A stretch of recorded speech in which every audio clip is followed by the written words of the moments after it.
오늘 여기까지 해야 되겠습니다. 시사인의 김은지였습니다. 감사합니다. 국민 여러분, 안녕하십니까. 여러분의 귀염둥이 MB 인사 올렸습니다. 까꿍. 국민 여러분, 나는 평소에 탈세가 범죄이듯 공직자가 예산을 낭비하는 것도 일종의 범죄라고 생각하고 있습니다. 더구나 가장 어려운 사람이 가야 할 돈을 횡령하는 것은 용서받지 못할 범죄입니다. 저는 그런 확신을 가지고 있습니다. 진우, 들었나? 네가 나를 아직 잘 모르는 모양인데 사실은 나 이런 사람이야. 들었지? 그러니까 앞으로 좀 잘해. 오해도 좀 풀고 간다. 근데 보자가 내가 이제 저런 말을 했냐 나 진짜로? 내가 하도 마명수를 많이 한 말이야. 이건 특히 내 기억이 안 나. 내가 진짜 했냐 이거? 그래? 나 이거 왜 기억이 안 나지? 내 저런 말 했어? 보신 분들도 있고 인터넷에서 이 클립이 포털에 올라왔었기 때문에 그때 보신 분들 있을 텐데 썰전 유명한 JTBC의 프로그램입니다. 다들 아실 텐데 여기서 이제 박형준 교수가 닷새에 관해서 양심 선언이라며 양심이라뇨. 양심 선언이라며 닷새와 관련된 나름의 방식으로 사건을 정리한 방송이 있었습니다. MB 측의 공식 입장이라고 봐도 무방합니다. MB의 핵심 당사자들, MB 관련자들은 다 이렇게 얘기합니다. 프레임이 딱 이런 거죠. 네. 김형준에게 사기를 당했습니다. 사실 박형준이라는 사람이 MB의 선대위 대변인을 했었어요. 나경원 그 의원과 함께. 근데 박형준 씨는 지금도 그렇고 그때도 그렇고 MB의 복심이라고 저는 파악하고 있습니다. 저는 그걸 보면서 혹시 방송 사고 수준이 아닌가 할 정도로 길을 의심했습니다. 그분이 자기가 대변인이라고 하면서 정말 완전 MB 개인의 대변인 역할을 한 걸로. 그래서 봅니다. 저는 공식적인 입장이 나온 것 같아서 감사하고 기쁘더라고요. 네, 좋아요. 요 박형준 교수가 얘기한 프레임이 사실은 이명박 후보 시절의 프레임이기도 하고 검찰이 특검에서 발표한 프레임이기도 하고 지금도 여전히 10년 동안 주장하는 프레임입니다. 네, 근데 이제 그걸 보다가 이제 두 전문가 분들이 벌떡 일어나서 이거 말도 안 된다고 이거 가지고 1시간 동안 1시간이 뭡니까? 몇 시간 동안 얘기할 수 있다고 하셨으나 3박 4일. 오늘은 그 중에 몇 가지만, 두세 가지 정도만 이게 이 프레임이 왜 사실과 다른가 짚고 그리고 박형준 교수님도 발언 기회가 있어야 되니까, 저희 방송에 나와서, 왜냐면 다른 방송에서는 말이죠. 박형준 교수님만큼 아는 사람이 없어요. 그래서 박형준 교수가 얘기하는 것에 대해서 반박하기 어렵습니다. 그 자리에서. 잘 모르니까. 저희는 아주 자세히 알고 있어요. 그러니까 저희 방송에 나오시면 저희가 즐거운 대화 상대가 되어드리겠습니다. 네. 섭외 한번 들어가겠습니다. 네네. 일단 양심 고백이라고 했던 양심에 대한 단어부터 조금 다시 고쳐주고 싶은데요. 그거는 이제 개인적으로 하시고요. 양심 고백이 아니라 양심 매각 아닌가요? 그런 얘기는 당사자가 있을 때 하시고요. 자, 그냥 사실관계 여기서 좀 아는데 굵직한 것만 얘기해보죠. 이명박 전 대통령을 만나기 전에 이미 김경준 씨가 BBK를 설립한 것이다. 여기서부터 출발해요, 사실은. 그러니까 BBK 이미 있었다는 거죠. 김경준 씨 혼자서 사업하려고. 근데 이제 나중에 만나서 이제 주장을 보면 김경준 씨는 99년 초에 이명박 전 대통령을 만나서 몇 달 후 4월에 BBK를 만든다. 김경준 씨의 주장입니다. 네. 이명박 전 대통령은 아니다. 2000년 2월에 만났다. 이렇게 돼야 이제 BBK 설립한 뒤가 되거든요. 이후. 그래서 BBK 설립은 김경준이 한 거고 나는 안 했다. 이런 주장인데 이런 주장을 고수한 이제 박형준 교수도 얘기한 겁니다. 이게 왜 아닙니까? 2002년에 만난 건 아니고요. 그 당시에 2000년 2월. 2000년 2월에 만난 건 아니고 그 전에 에리카 김하고 이명박 씨가 미국에 건너가 있는 동안에 그때 그 국회의원을 하다가 그만두고 의원직이 의원 상실됐죠. 상실됐죠. 네. 그 미국 가서 에리카 김하고 만났다는 이야기들이 있지 않습니까? 네, 만난 게 아니라 아주 친하게 지냈어요. 그래서 그 결과로 해서 아마 소개가 됐는 것 같고 그래서 만난 것으로 지금 보입니다. 네. 에리카 김 씨도 본인이 MB와 김경준을 소개해줬다는 얘기는 하셨어요.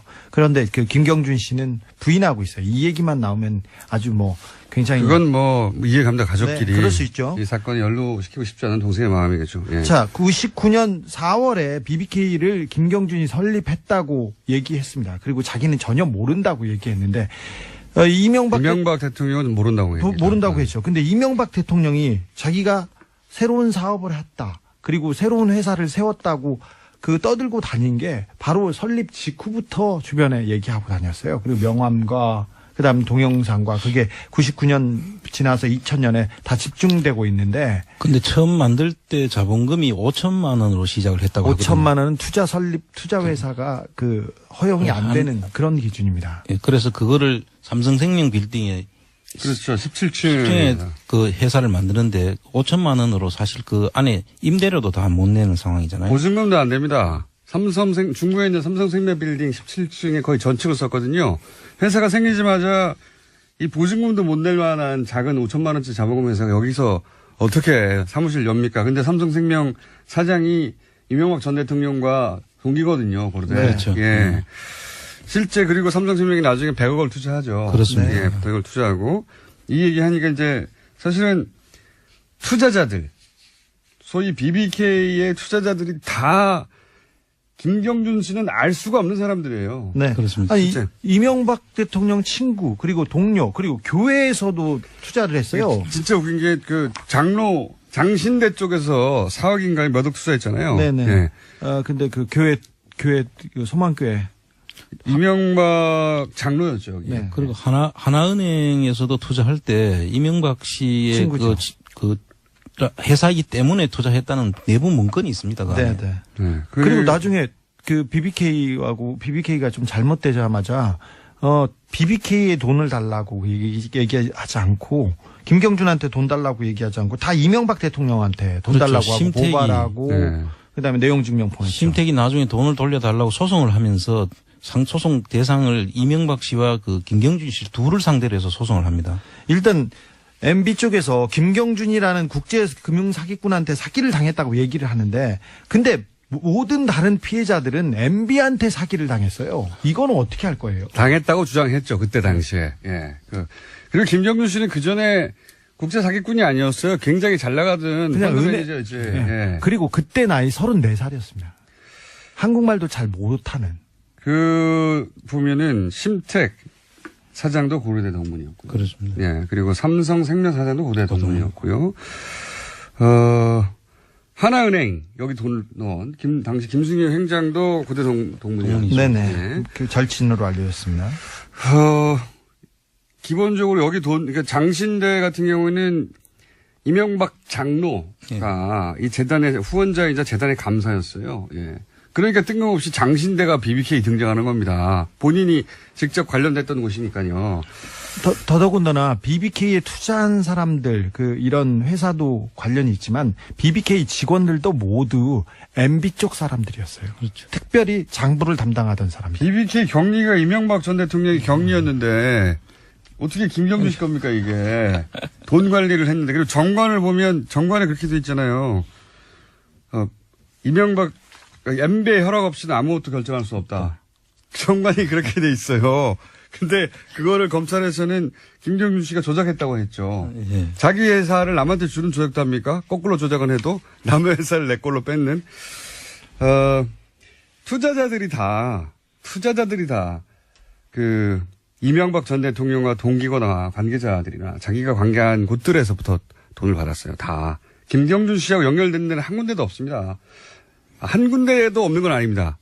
처음에 30억인가요? 어디인가? 이뱅크라고 예. 그 돈이 30억 들어오는데 그것도 그분의 수사가 안 이루어졌더라고요. 수사 기록을 보니까. 예. 근데 그분도 상당히 관련이 있기 때문에 나중에 그 매각하는 과정을 보면은 그분도 관련성이 충분히 보이는 대목이 있습니다. 그러니까요. 삼성생명도 당시 배정충 사장이 고려대 동문이었고 동문 아니면 본인이 관여한 곳, 아니면 다스 이런 곳에서 다 돈이 들어오는데 김경준 씨가 저런 것도 있어요. 김경준 씨가 돈을 이제 다스로부터 받지 않습니까? 예. 근데 당시 사장이 LA에 법원에 가가지고 재판을 받을 때 법정 진술한 것들이 남아 있어요.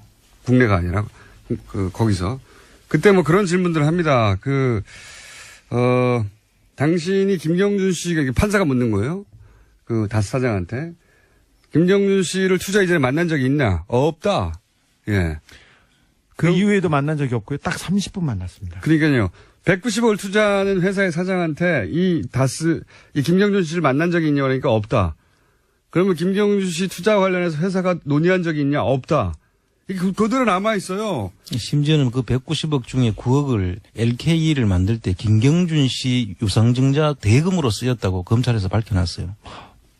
자, 이 다스가 190억입니다.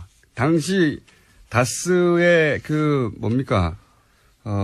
뭐라고 그러죠? 남아있는 순이익이나 뭐 영업이익보다도 훨씬 큰 그렇죠. 이익금보다도 훨씬 더 큰 금액을 지금 회사가 잘못하면 망할 수도 있는 그렇죠. 그런 돈은 190억을 확 쏟아부으면서 그 사장은 그 투자 대상인 김경준 씨를 만난 적도 없고 회의를 한 적도 없는데 만난 지 30분 만에 190억을 투자를 해요. 말도 안 되지 않습니까? 그런데 여기에 대해서 이명박 전 대통령이 자, 그러면 회사가 그렇게 30분 만에 투자 결정을 했는데, 그럼 이상은, 그리고, 누굽니까? 이상은하고 김재정 씨. 그러니까, 최대 주주들이죠. 예, 그 두 사람이 물어봤느냐. 김경준 씨가 어떤 사람이냐고, 김경준 씨를 만난다고 하고 있었으니까요. 그렇죠. 물어봐야 될 거 아닌가. 회사가 운명이 걸린 190억을 투자하는데, 이명박 전 대통령에게 김경준 어떤 사람이냐고 물어봤냐고 물어보니까 본인은 모른다고. 네. 가족들인데 자기하고 같이 사업하고 있는 김경준 씨에 대해서 이명박 전 대통령한테 안 물어봤다는 거예요. 자기는 모른다고 한 번도. 예. 그러니까 아무도 이 190억에 대한 투자가 어떻게 이루는지 모르는 거예요. 심지어 김경준 씨는 김재정 씨를 집사인 줄 알았어요. 정말 집에서 허드렛 일을 하는 집사인 줄 알았고요. 왜냐면 이명박 전 대통령 집에 갔더니 네. 집사 같은 사람이 있어가지고 잠바 입고 일하고 있었답니다. 네, 그리고는 저 사람 누구냐고 그랬더니 이상은 회장에 대해서는 알지도 못합니다. 자, 190억을 투자한 다스의 사장은 김경준 씨를 그때 처음 받고 30분 만에 190억을 투자한 거예요. 예. 어떻게 이게 다스의 결정입니까? 자체적으로. 자, 이거 하나만 해도 할 말이 진짜 많은데. 이 10개인데 하나를 했어요. 이렇게 하면 어떻게 해? 방송을. 하나만 가지고 넘어가야 하는 것 같아요. 아니, 어떻게 해? 이제 다 끝났어. 아니 10분 남았는데 너무 많이 했네. 아니, 이제 박형준 교수님이 한 말이 너무 많아가지고 다 짚어야 되는데. 1번이에요. 지금 10번 중에 1번이에요, 지금. 그러니까 박형준 교수님이 한번 출연해 주십시오. 저희가 섭외 한번 들어갈 테니까요. 네. 이 시간에 같이 나와가지고 알고 계신 거 굉장히 자세히 알고 있더라고요. 예.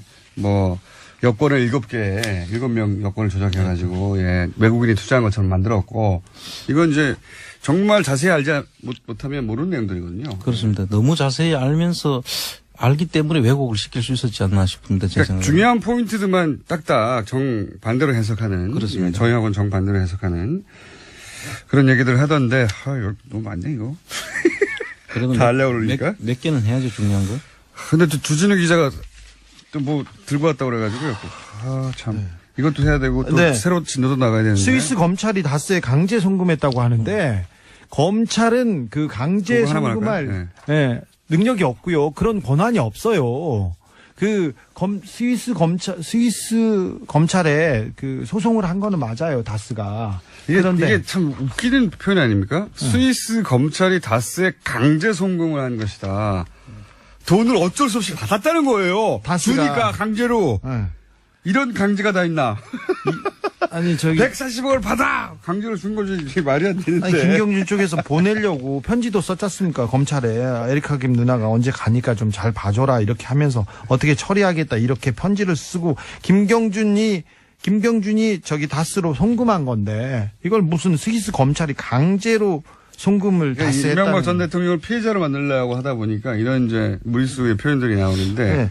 그 또 한 가지는 꼭 짚어야 될 만한 게 그 여기서 이상은 씨가 이명박 씨 형이 창업주라고 이야기를 합니다. 아니죠. 그래서 사실 그 87년도에 이 회사 다스라는 회사를 만들 때는 대북이공이었습니다. 김재정 씨가 창업주거든요. 네, 최대 왜냐하면 주주였고요. 최대 서류상으로는 예. 그 당시에 그 87년도에 그 7월 달에 6억을 처음에 넣고 설립을 했고 8월 달에 4억을 더 넣어서 10억을 가지고 김재정 씨 단독 회사였어요. 네. 그때는. 그러다가 26%를 이상은 씨한테 넘기고 후지기공 지분을 이상은 씨가 인수를 하면서 지금의 그 구조가 만들어진 겁니다. 이상은 씨는 그 전에 그 목장에서 소 키우던 분이세요. 그런데 그 다스를 그 김재정 씨가 창업을 했다고 하면 이 이야기가 스토리가 안 되거든요. 어떻게 되냐면 이상은 씨가 창업을 했고 그때 도움을 이명박 씨로부터 받았고 그 자녀에게 그 지금 이제 그 자녀에게 대를 이어서 이제 서로 도움을 준다라는 그 프레임을 만들기 위해서 이상은 씨를 창업주로 등장시킨 거죠. 지금 10개 의혹 중에 10개 박형준이 얘기한 10가지 그 잘못 중에 지금 하나 얘기하다가 지금 못하고 있어요. 이것도 얘기해 볼게요. 그러니까 기왕 어차피 진도 안 나가는 거. 아니야, 나 이번에 MB에 대한 그 특별한 기사를 제가 준비했습니다. 그래요? 네. 그럼 여기까지만 하고. 네. 심택 얘기 몇 번 나왔는데 네. 심택 같은 경우에는 이제 그 심택 사장이 고려대 동문이로 알려져 있는데 50억을 잃게 될 처지가 되자 소송을 하죠. 근데 그때 팩스를 보냅니다. 뭐라고 보내냐면은 심택의 이제 전용호 회장이 그 팩스도 여전히 남아 있어요. 거기 보면은 이명박 그때 당시는 후보 이명박 그러니까 전 대통령이 후보가 아니죠 참 이명박 전 대통령이 BBK 회장이라며 자신에게 직접 투자를 권유했다. 예. 예. 그런 내용이 팩스에 남아 있습니다. 종이로. 실제로 그리고 소송했죠. 예, 그리고 나서 그리고 소송도 했죠. 근데 소송할 때 이 팩스가 증거 자료로 제출됐거든요. 예. 그래서 언론에서 입수가 됐는데 그러면서 김용옥 여사가 그 심택 그 사장이죠. 예. 회장의 동생 전세호 사장 누나인 전영숙 씨에게 전화를 해서 우리 남편이 BBK 대주주니까 마음 놓고 투자해라 하고 식사 자리에서 내가 이명박 전 대통령이 내가 BBK 회장에게 나를 믿고 투자해라 이런 얘기 했다는 이야기를 심택의 사장과 회장이 합니다. 예. 심택뿐만 아니라 그런 얘기를 많이 했고 그런 증거는 하나은행도 그렇죠. 하나은행도 많이 남아 있습니다. 내부 문건에 보면은 MB가 BBK를 소유하고 있다는 얘기를 하고 이런 이야기는 너무 많아요. 너무 많은데 뚝 잘라가지고 BBK는 김경주가 설립했을 뿐이고 이렇게 얘기를 시작하면 안 되는 거죠. 네, 속았다, 사기당했다 이렇게 얘기하는 중요 포인트만 다 왜곡시켰더라고요. 네. 아니 그게 MB의 전략이었고요. 검찰이 만들어준 MB를 자유롭게 하는 전략이었습니다. 아, 10개 언제 하나? 뭐 다 못할 것 같은데 진짜 부르는 게 나을 것 같아요. 예. 한 가지 하다가 말았습니다. 지금 한 가지 하다 말았고 나머지 또 길게 이야기할 게 많습니다. 이게 말도 안 되는데 자 저희는 말도 안 된다고 생각하고 박형준 교수님은 정반대로 생각하니까 저희 방송에 나오시거나 저희 셋을 썰전에 불러주세요. 예, 말이 나올 때마다 다 반박할 테니까 모조리다. 자 그런데 주진우 기자가 이제 요건 요것대로 두고요. 이어서 보따리 점점 두꺼워지고 있어요. 아니 이건 보따리 다른 보따리예요. 아, 다른 보따리. 지난번에 2번 보따리구나. 2번 보따리. 다스의 이제 장부들과 그리고 네. 비자금 회사들의 그 내역서를 가지고 있는데 이거는 다른 기자들의 많은 참전 부탁드립니다. 네. 또 다른 보따리 2번 보따리 들고 왔는데 네. 오늘 할 이야기는 사실 그 비자금들 대부분 해외에 있다 이렇게 추정되지 않습니까? 그러니까 해외에 사실은 사법기관들이 도와줘야 되거든요. 그렇습니다. 도와주거나 이 사안에 관심을 가져야 찾을 수 있지 해외 계좌를 우리가 막 열어올 수가 없잖아요. 그 나라 국가의 사법기관들이 움직여줘야 되는데 그거 관련해서 취재가 좀 있습니다. 해외 사법기관들이 요 비자금에 대해서 관심을 가지고 수사에 착수했다 하는 첩보를 주진우 기자가 좀 가지고 왔어요. 예. 잠깐만 소개해 주십시오. 네. 최근에 외신에서 이명박 대통령의 구속 가능성에 대해서 기사가 나오기 시작했습니다. 더불어서 미국 수사기관에서도 이명박 대통령의 수상한 돈 흐름을 포착해서 수사에 나선 것으로 확인되었습니다. 다 조심스럽네. 네. 말을 더듬고. 제가 미국 가서 워싱턴에서 만난 그 미국 법무부 고위 관계자를 만났는데 이런 얘기입니다. 미국 엘라베마에 있는 다스 현지 법인에서 거액의 돈 움직임이 포착되었다. 이거는 미국 네. 사법기관의 이야기입니다. 네. 싱가포르의 한 계좌를 거쳐 중국으로 넘어가는 수상한 돈 거래가 있는데 이것도 저희들이 공식적으로 들여보고 있다. 이렇게 얘기했습니다. 이분은 공식적인 조사, 정식 수사라고 했습니다. 관계기관, 그러니까 국세청, 그다음에 법무부, FBI를 포함한 합동수사팀 회의라는 이런 얘기도 하셨어요. 요거 처음 나가는 뉴스인데. 그렇습니다. 예, 처음 나가는 뉴스인데 이런 겁니다. 다스 얘기가 국내에서 많죠. 다스 누구 겁니까? 근데 이제 미국 어떻게 들었는지 모르겠는데 다스 누구 겁니까를 거기서 들었어요. 사법기관이. 다스는 영어로도 다스예요. 다스 누구 겁니까를 거기서도 들었고 그것이 전직 대통령과 관련이 있고 그 자회사가 미국에 있다는 걸 알고 미국의 사법당국도 요 사안에서 들여다보기 시작했다. 처음으로 전하는 소식입니다, 저희가. 네. 사법당국이 들여다보기 시작했다. 큰일 났다. 아이고, 신난다. 그런 뉴스를 전해드리고요. 얘기를 하나만 더 하자면 지난 6월에 이분 이제 미국 고위 관료의 멘트입니다. 지난 6월에 싱가포르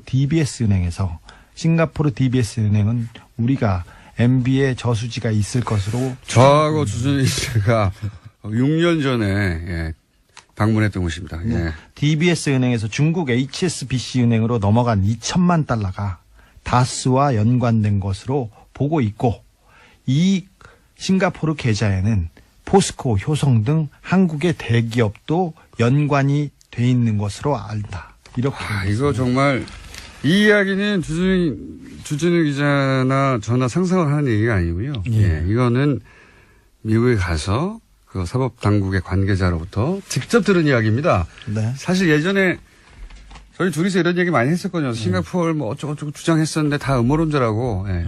자. 연락이 두드러 맞았는데 거의 이때잖아요. 미국 사법당국에서 네. 보고 있다고. 이 부분에 대해서는 지난 국정감사에서 송영길 의원이 잠깐 멘트를 하기도 했어요. 그러니까 크게 얘기하진 않았는데 포스코 효성을 P사의 H사로 얘기하면서 이명박 전 대통령이 해외 계좌를 통해서 상당한 자금을 운영했고 해외 법인과 차명 비자금을 거래한 사실을 제보받았다.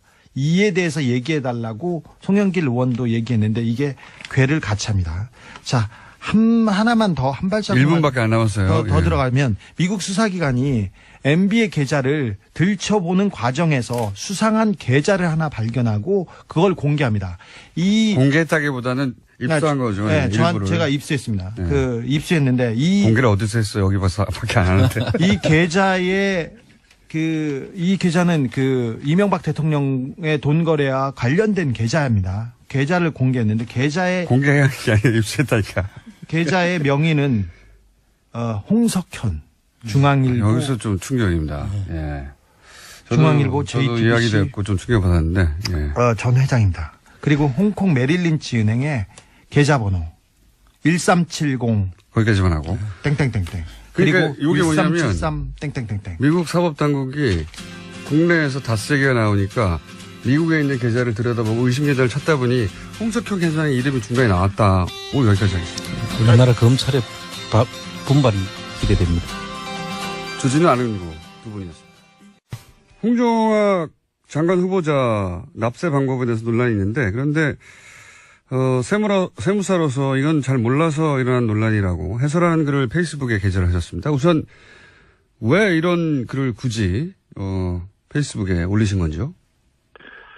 네, 세금이나 이제 세법에 관한 문제가 굉장히 전문적인 내용이잖아요. 네. 근데 이제 세금 문제가 이제 사회적 이슈가 될 때마다 많은 국민들이 이제 혼란스럽습니다. 그렇습니다. 어렵습니다. 어떤 게 맞는 말인지. 네. 네. 그래서 이럴 때 이제 전문가가 이제 침묵하면 의혹을 제기하거나 이제 목소리 큰 사람이 이기게 되잖아요. 네. 그래서 식견이나 이제 규명감 있는 전문가가 제대로 된 이제 논평과 분석을 해줘서 청문회 앞두고 있는 국민들에게 정확하게 판단할 수 있게 돕는 게 우리 사명이라고 할 수 있죠. 그래서 근데 이제 그 맞는 말씀이신데 전문가들이 잘 안 나서잖아요, 보통. 글쎄요, 각자의 의견이 있기 때문에 그렇겠지만 그래도 균형감 있는 전문가라면 한번 의견을 개진하고 그것에 대해서 논쟁도 또 하고 할 수 있겠죠. 근데 많은 분들이 직접 글을 쓰는 거는 굉장히 좀 망설이더라고요. 근데 저도 세무사 단체를 이끌었습니다마는 많은 이제 세무사들을 제가 만나서 얘기 들어보면 저하고 거의 의견이 일치합니다. 네. 알겠습니다. 참여연대에서 조세개혁 부소장도 지내셨고, 예.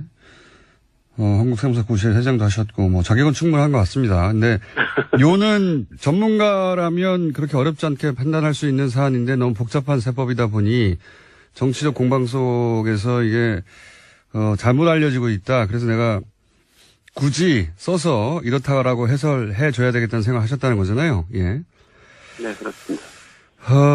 자, 그럼 구체적으로 쟁점을, 간단하게 추려 볼 테니까 일반인도 이해할 수 있게 좀 설명을 부탁드립니다.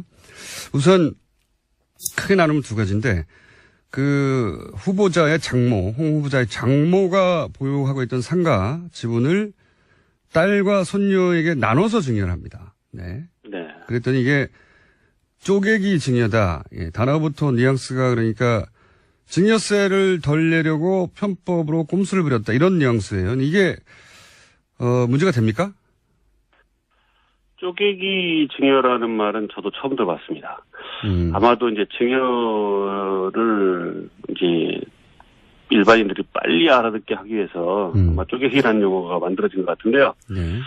사실 증여라는 거 이제 어르신들이 이제 대물림을 위해서 어르신 연세가 이제 높아지지 않습니까? 그러면 이제 자손들한테 상속이나 증여를 통해서 대물림을 합니다. 네, 거기까지는 물론 대물림 할 것도 아무것도 없는 분들도 계시죠. 네네. 근데 근데 아파트라도 한 채 있다. 네. 집이라도 한 채 있다 그러면 당연히 대물림을 할 수밖에 없어요. 안 그러면은 대물림 많이 못 하게 된다면 이거는 문제가 심각하죠. 근데 물론 이제 재벌들이나 대재산가들이 이제 변칙증여나 상속을 하는 거는 문제지만, 일반 이제 어르신들이 연세가 높아지고 돌아가실 때가 돼서, 건강도 안 좋고, 이제 더 이상, 지체하면 안 되겠다 싶어서 이제 증여한다든지 이런 것들은 우리가 일상적으로. 그렇죠. 예, 그건 거거든요. 대단히 흔히 항상 있는 일입니다. 네. 네. 왜냐하면 이제 그동안 이제 산업화 이후에 우리 어르신들이 고생하고 해서 재산을 이렇게 집이라도 한 채 마련하고 또 열심히 살아왔기 때문에 하나씩 가지고 있다고 볼 수 있는데 그것을 만약에 증여나 상속이 안 된다 그러면 이제 큰일 나는 거죠. 네, 그것까지는 문제가 없는데 여기서 이제 쪼개기 증여다. 왜 예를 들어서 딸에게 다주지 않고 혹은 아들에게 다주지 않고 이렇게 나눠서 줬냐? 이건 세금을 덜 내려고 하는 거 아니냐? 그런 의미에서 쪼개기라는 단어를 썼겠죠? 근데 할머니를 비난하는 거잖아요. 이게 누구를 비난하는 장모, 예, 그렇죠. 정확하게, 예. 그 장모님을 비난하는 건데, 그분이 이제 어떻든 증여의 당사자니까. 근데 세법에서 이제 할머니가 이제 손녀딸에게 이제 증여하는 것 같이, 이렇게, 세대 생략 증여라고 하거든요. 예. 그러니까 중간에 이제 한 세대를 건너뛰어서, 예, 손녀딸한테 이제 증여한 것이, 세법에서 금지하고 있는 행위냐. 예. 절대 그렇지 않다는 거죠. 딸에게 25%, 손녀에게 25% 이렇게 줬죠. 예. 네네네. 그렇게 했는데 딸한테 한 거는 지금 쪼개기라고 하진 않는 것 같아요. 네. 손녀딸한테 한 거를 지금 이야기하는 거니까. 거기에 집중해서 얘기하면 어쨌든 세대 생략 증여가 이제 됐기 때문에 쪼갰다. 예. 근데 이제 그것 자체도 세법은 가산세도 아니고. 금지된 불법행위는 더더군다나 아니고요. 30% 정도 세금만 더 내면 할증과세를 하면, 인정하고 있어요. 오히려 할증과세가 됩니까? 특례도 아니고, 증여세의 계산 방법입니다. 그러면 이런 식으로. 가산세라든지 이런 것도 아니고요. 딸에게 50%를 주지 않고 딸에게 25, 손녀에게 25% 이렇게 주는 경우에 할증세가 붙나요, 오히려? 네. 딸한테는 이제 정상적으로 이제 자녀한테 준 거기 때문에 할증과세가 안 되지만 손녀한테 증여한 거는 많은 사람들이 이제 의혹을 가지고 있듯이, 세대 생략을 했기 때문에 세금이 줄었다라는 이제 관점도 있잖아요. 예. 그렇기 때문에 이제 그 증여세만큼에 대해서 근데 현재 가치나 이런 걸 감안해서 세법이 바보가 아니기 때문에 예. 30% 정도 세금을 할증하는 제도를 두고 있는 거죠. 그래서 그렇군요. 세대 생략 증여를 했다 하더라도 다 세법이 정한 대로 그것도 무슨 특례라든지 아니면 가산세라든지 뭐 금지된 불법 행위는 더더군다나 아니고요. 증여세법이 원리적으로 인정하고 있는 겁니다.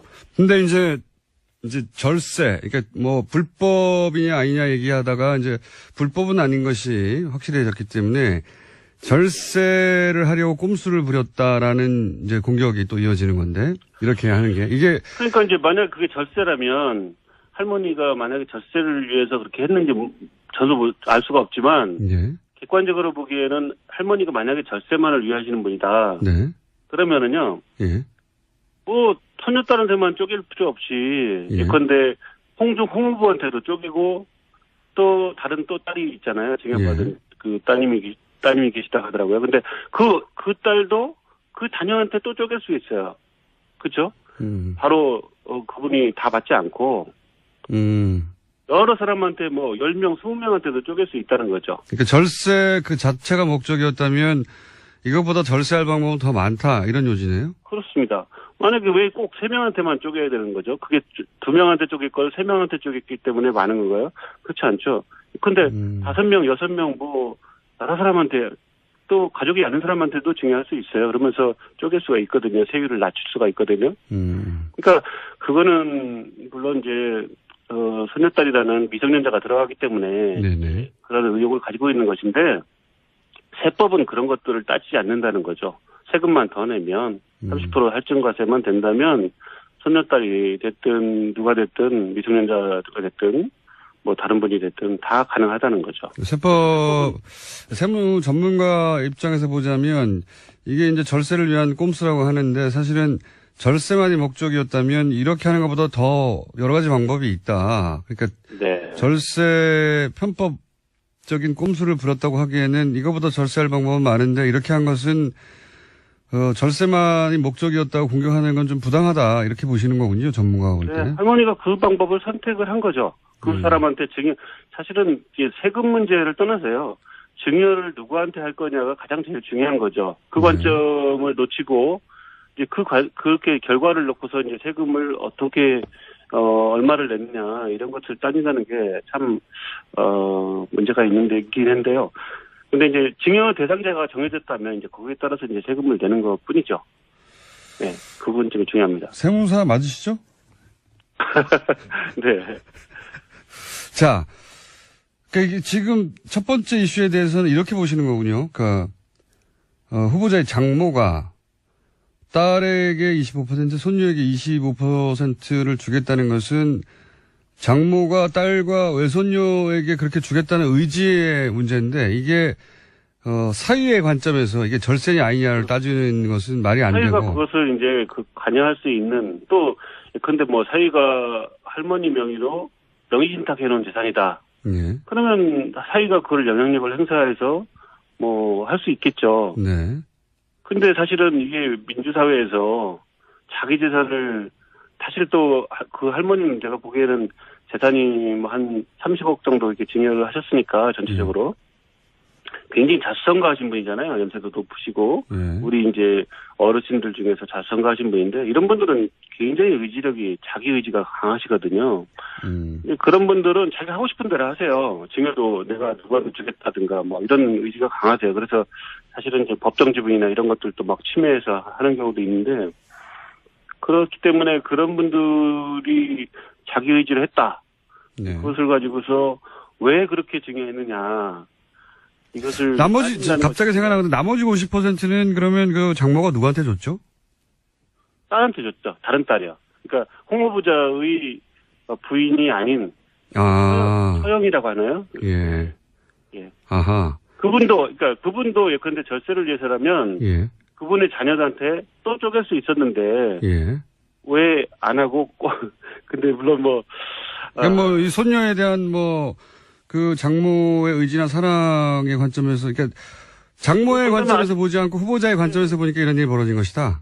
예, 장모의 관점에서 보면 아주 다 자연스러운 거죠. 증여하고 싶은 재산을 가진 사람이 증여를 결정하는 것이지 누구도 그것을 결정하기 어렵다는 거죠. 증여 받는 사람이 그렇지 않다. 나도 더 달라. 아니면은 뭐 그럼 다른 사람한테 또 줘라. 뭐 이렇게 할 수가 없잖아요. 그 관점이 그렇게 생각하니까 맞긴 맞는 것 같습니다. 물론 저희도 다른 세무 전문가의 반론도 혹은 뭐 문제 제기도 받긴 받을 텐데, 네. 그 대표님이 보시기에는 장모의 관점, 돈을 가진 사람, 물려주는 사람의 입장에서 보자면 자신의 두 딸에게 75%를 주고 외손녀에게 25%를 주겠다는 게 그분의 의지인데 그걸 왜 돈을 물려받는 그러니까 후보자의 관점에서 봐서 절세라고만 하느냐. 절세만의 목적이었다면 다른 딸에게 준 것도 나눴을 것이고 혹은 더 많이 나눴을 것이다. 예, 그 절세 세법은 이제 행정법이거든요. 행정법의 모든 그 구석구석에는 헌법의 가치에서 존재해야 되거든요. 그러니까 우리가 뭐 그 할머니의 재산권, 사회재산권에 대해서 왜 이렇게 했느냐라고 자꾸 색안경을 끼고 보고 세금을 뭐 탈루했다고 보고 하니까 이런 이제 문제가 생기는 거거든요. 근데 이거는 할머니의 전적인 프라이버시에 관련된 문제거든요. 자, 또 한 가지요. 네. 그 절세 그 자체가 목적이었다고 보기에는 전문가 볼 때 다른 방법도 많다. 더 많이 절세할. 그렇게만 보기 어렵다. 이것은 장모 의지로 읽어야 한다. 그건 이해했고요. 네네. 또 한 가지가 지적되는 것이, 장모가 상가의 25%를 손녀에게 물려줄 때, 네. 그 경우에 이제 손녀의 부모, 그리고 여기서는 홍 후보죠. 홍 후보가 네. 딸 대신에 그 증여세를 내주면 되는데, 그리고 나서 그 증여세, 그 돈에 대해서, 또다시 증여세를 내면 되는데, 네. 그 홍 후보가 딸한테 돈을 그냥 주지 않고, 그렇게 해서 대납시키고, 뭐 필요하면 거기에 대한 세금을 내지 않고, 홍 후보 부인이 딸에게 돈을 빌려주고, 그러니까 모녀지간 차용증을 쓴 거죠. 그리고, 빌려준 돈에 대해서는 상가에서 나오는 수익으로 갚게 하고, 또 그 이자 부담을 지게 하고 원천 징수하고 굉장히 복잡하게 처리해서 복잡한 이유가 뭐겠냐. 이거는 결국은 복잡하게 만들어서 세금을 덜 내려고 하는 어떤 꼼수 아니겠느냐 하는 지적이거든요. 네네. 이건 어떻습니까? 네네. 이게 지금 문제는 이제 증여를 받은 사람이 사실 증여받은 것 중에서 세금을 내면 되는데 보통 증여받은 게 부동산이에요. 부동산 중에서도 전체 부동산이 아니고 25% 지분 일부거든요. 지분의 아주 극히 4분의 1 지분인데 그렇게 증여받았기 때문에 증여세를 낼 수가 없어요. 현금으로 내야 되는데 또 부동산 지분을 가지고서 뭐 예컨대 담보를 설정해서 대출을 받든지 세무사에다가 연부연납이나 이제 물납을 할 수도 있을 텐데 모두 다 공동 소유한 부동산 지분은 담보 설정 자체가 안 돼요. 왜냐하면 다른 사람들의 공동으로 소유하고 있기 때문에 더더군다나 이 사람이 미성년자입니다. 은행에서 대출 될 리가 없죠. 그래서 세금을 내기 위해서 이제 어떻게라도 현금을 장만해야 되는데 안 그러면 이제 납부할 날짜는 다가오고 체납자가 될 수도 있잖아요. 그래서 아마도 이제 홍 후보자의 부인이 이제 돈이 있으니까 납세 의무자인 이제 딸에게 이제 세금을 낼 돈을 이제 빌려준 거죠. 근데 이제 왜 빌려줬냐, 차용증을 했느냐, 그냥 주지. 이 말씀을 이제 많이 하시는데요. 그것도 마찬가지잖아요. 왜 딸한테 돈을 안 줬냐. 아까는 이제 그 쪼개기 중에서는 왜 증여를 그렇게 했냐고 하고, 홍 후보자의 부인한테는 왜 딸한테 돈을 증여를 안 했냐. 그냥 주지 부모가 그걸 왜 빌려주는 복잡한 과정을 거쳐서 이거는 빌려주면, 그냥 주면 증여세를 또 내야 되니까 그걸 안 하고 이렇게 빌려주는 방식으로 부모 자식 간에 차용증을 써서. 이제 부모님들이 이제 돈을 줄 때 뭐 자녀들한테 우리가 사실은 뭐 결혼한다든지 아니면은 뭐 분가한다든지 하면은 전세자금이나 약간 주택 구입자금이나 이렇게 생활자금이나 이렇게 주는 경우가 많은데 1억 정도 이렇게 주는 경우가 많은데 사실 그거 다 증여세 신고 하나요? 안 하잖아요. 그것도. 실제로는 안 하죠. 실은 이제 세법엔 다 하도록 돼 있습니다. 원래 법에서. 이제, 네. 예, 증여공제를 빼고는. 그런데 이제 사실은 만약에 증여세를 내려고 했으면은 그냥 딸한테 이제 대신 내주거나 이런 게 보통이죠, 사실은 그냥. 그러니까요. 그렇게 근데 왜 안 했냐고 묻는 거죠, 지금. 예. 예. 근데 이제 그 세금 신고도 안 하고 하는 경우가 많으니까 이제. 실제로는. 그런 경우가 많은데 이분은 이제 안 되겠다 이렇게라도 해서 내가 세금을 정상적으로 내게 하고 이자까지 내가 받아야 되겠다. 그러니까 이제 어떻게 보면은 증여세 신고하게 되면 증여세를 미성년자가 어떻게 됐는지를 세무서에서 이제 확인할 수가 있잖아요. 예. 그렇기 때문에 그분은 차용 계약을 만들어 놓고 이자를 정하고 이자를 받고 세금까지 원천 징수를 해서 세금을 납부한 거죠. 근데 저희 같은 이제 세무사들은 이제 실제로 이제 그런 경우에 이런 방법을 결코 권하지 않습니다. 왜냐면은 이자 소득 원천 징수를 매번 해야 되고요. 예. 또 이자를 매번 이제 갚아야 되고 또 이거를 뭐 상환할 때까지 얼만큼 오래 관리해야 되는지 모릅니다. 그러니까 뭐 이 부분이 복잡하기만 하고 또 세무서에서 의심받을 수도 있고 네. 그렇기 때문에 그냥 증여해라 이렇게 권장을 하는데 그것이 만약에 이분이 그런 방법보다는 이자 소득도 나오고 하니까 이자도 나오고 하니까 그렇게 사용을 하겠다 이제 선택을 한 거죠. 그런데 이제 많은 분들이 이제 의심을 많이 하는 게 네. 이자도 안 받고 원천 징수도 안 하고 그다음에 종합소득세 신고도 안 하고 그다음에 원금도 안 갚을 것이다. 보통 이거 허위 계약 아니냐 이렇게 이제 생각하시기 때문에 이 계약 자체가 굉장히 엄청난 무슨 세금을 회피하기 위한 수단, 신종 절세 수단 기술 뭐 이렇게 보시는데 실제로 그거에 따라서 계약에 따라서 모든 원천 징수도 하고 이렇게 했다면 세금을 직접 증여한 것보다 예. 결코 세금을 적게 내는 게 아닙니다. 왜 그러냐면은 이자에 대해서 27.5% 원천 징수해서 세금을 내야 되고요. 그다음에 어머니는 이제 종합소득세 신고까지 그걸 포함해서 해야 됩니다.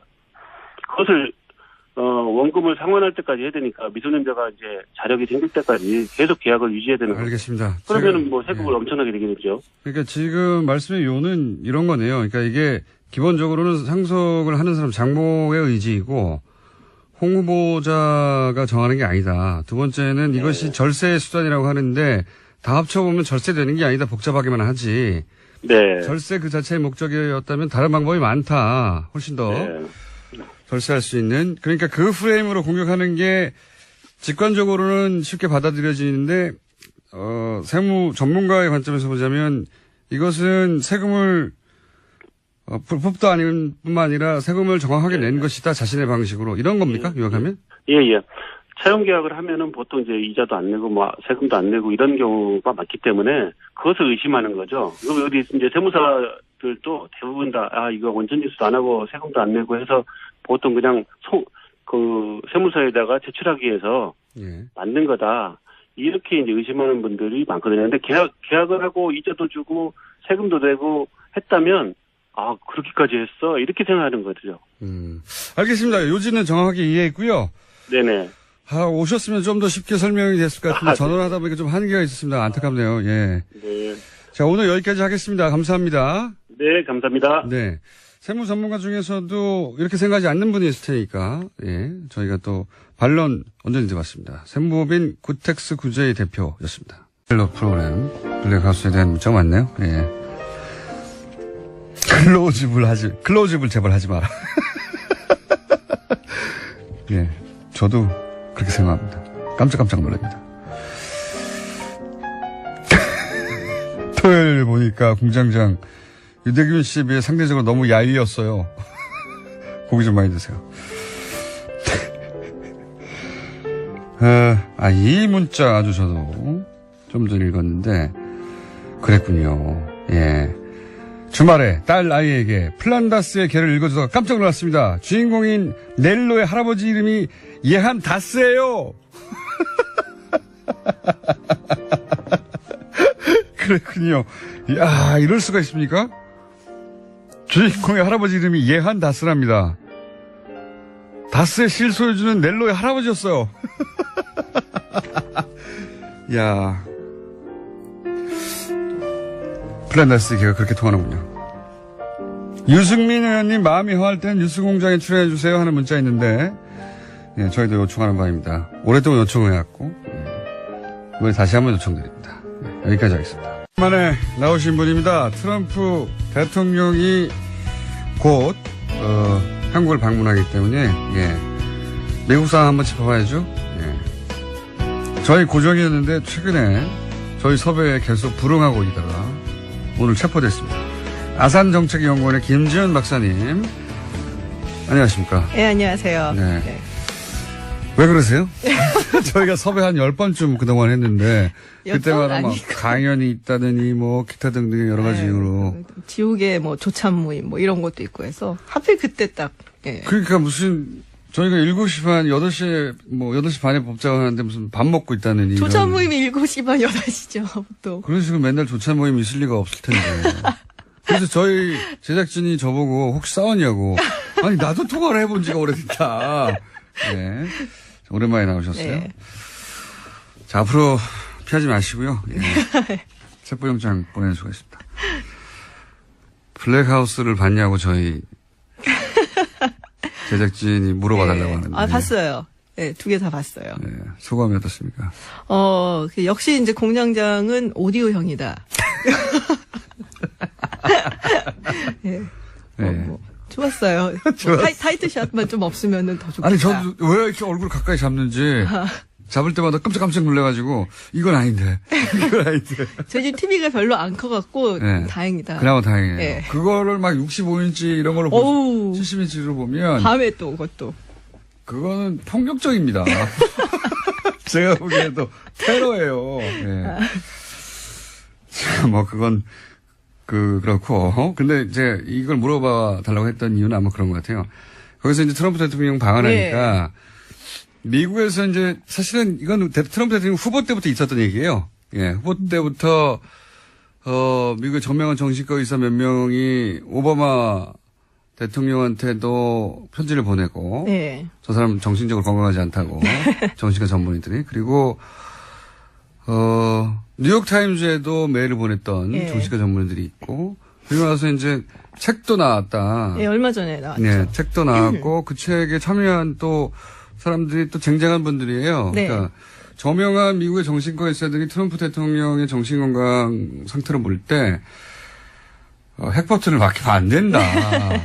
위험하다. 네. 뭐 이런 식의 진단이 진지하게 미국 사회에서 나오고 있는 거죠. 농담처럼 하는 게 아니라. 그렇죠. 이게 27명으로 제가 알고 있거든요. 27명 그 정신과 의사, 심리학자들이 참여를 했는데 그 제목이 Dangerous Case of Donald Trump예요. 네. 네, 뭐 보지는 않았어요. 뭐 네. 내용 이런 책이 나왔고 이런 내용이 있다는데 뭐 사실 뭐 다 아는 내용이기 때문에 그렇죠. 정신적으로 불안정하다. 네, 뭐 자기밖에 특별히 모른다. 뭐 이런 새로운 거. 건 없고 근데 과대망상이다. 뭐 쟁쟁한 이제 학자들이라고 하셨는데 그 사람이 들어가 있더라고요. 그 우리한테 잘 알려지는 그 스탠포드 감옥 실험 했었던 네, 짐바르드 네. 교수 있죠. 굉장히 유명한 분이죠. 굉장히 유명한 사람이죠. 예. 근데 그 사람도 이제 여기에 아마 이제 저자 중에 한 명으로 예. 들어가 있는 것 같아요. 그래서 과거에 회장했거나 이런 사람도 많이 들어가 있더라고요. 예. 그러니까. 근데 원래는 사실 미국에서 그 골드워터 룰이라고 해갖고 그렇죠. 본인이 직접 상담을 하거나 검사를 하지 않는 사람에 대해서는 뭐 심리적으로 어떻다 저떻다 분석을 하는 것이 굉장히 비윤리적이다. 그래서 금기시되어 있어요. 그렇죠. 골드워터라고 공화당 후보였는데 핵전쟁을 하자고. 베리 골드워터. 예. 예. 4년도 선거에 나왔죠. 핵전쟁을 하자고 그래서 저 사람 미친 사람이라고 정신과 의사들이 가서 얘기하다가 그 소송을 해서 네. 그 사람은 떨어지고 골드워터는 64년도에 떨어졌죠. 예, 떨어지고 예. 왜냐면 핵전쟁 하자고 그랬거든요. 공화당 후보인데. 그때 예. 항상 뭐 미사일 크라이시스 뭐 이런 거 있었고. 핵전쟁 하자고 그러니까 이제 정신과 의사들 저 사람 미쳤다고 했는데 그것 때문에 떨어졌다고 생각해서 소송을 했어요. 네. 그래서 근데 잘 소송에서 알고 계시네. 예. 그 정도는 제가 압니다. 소송에서 이겨버렸죠. 예.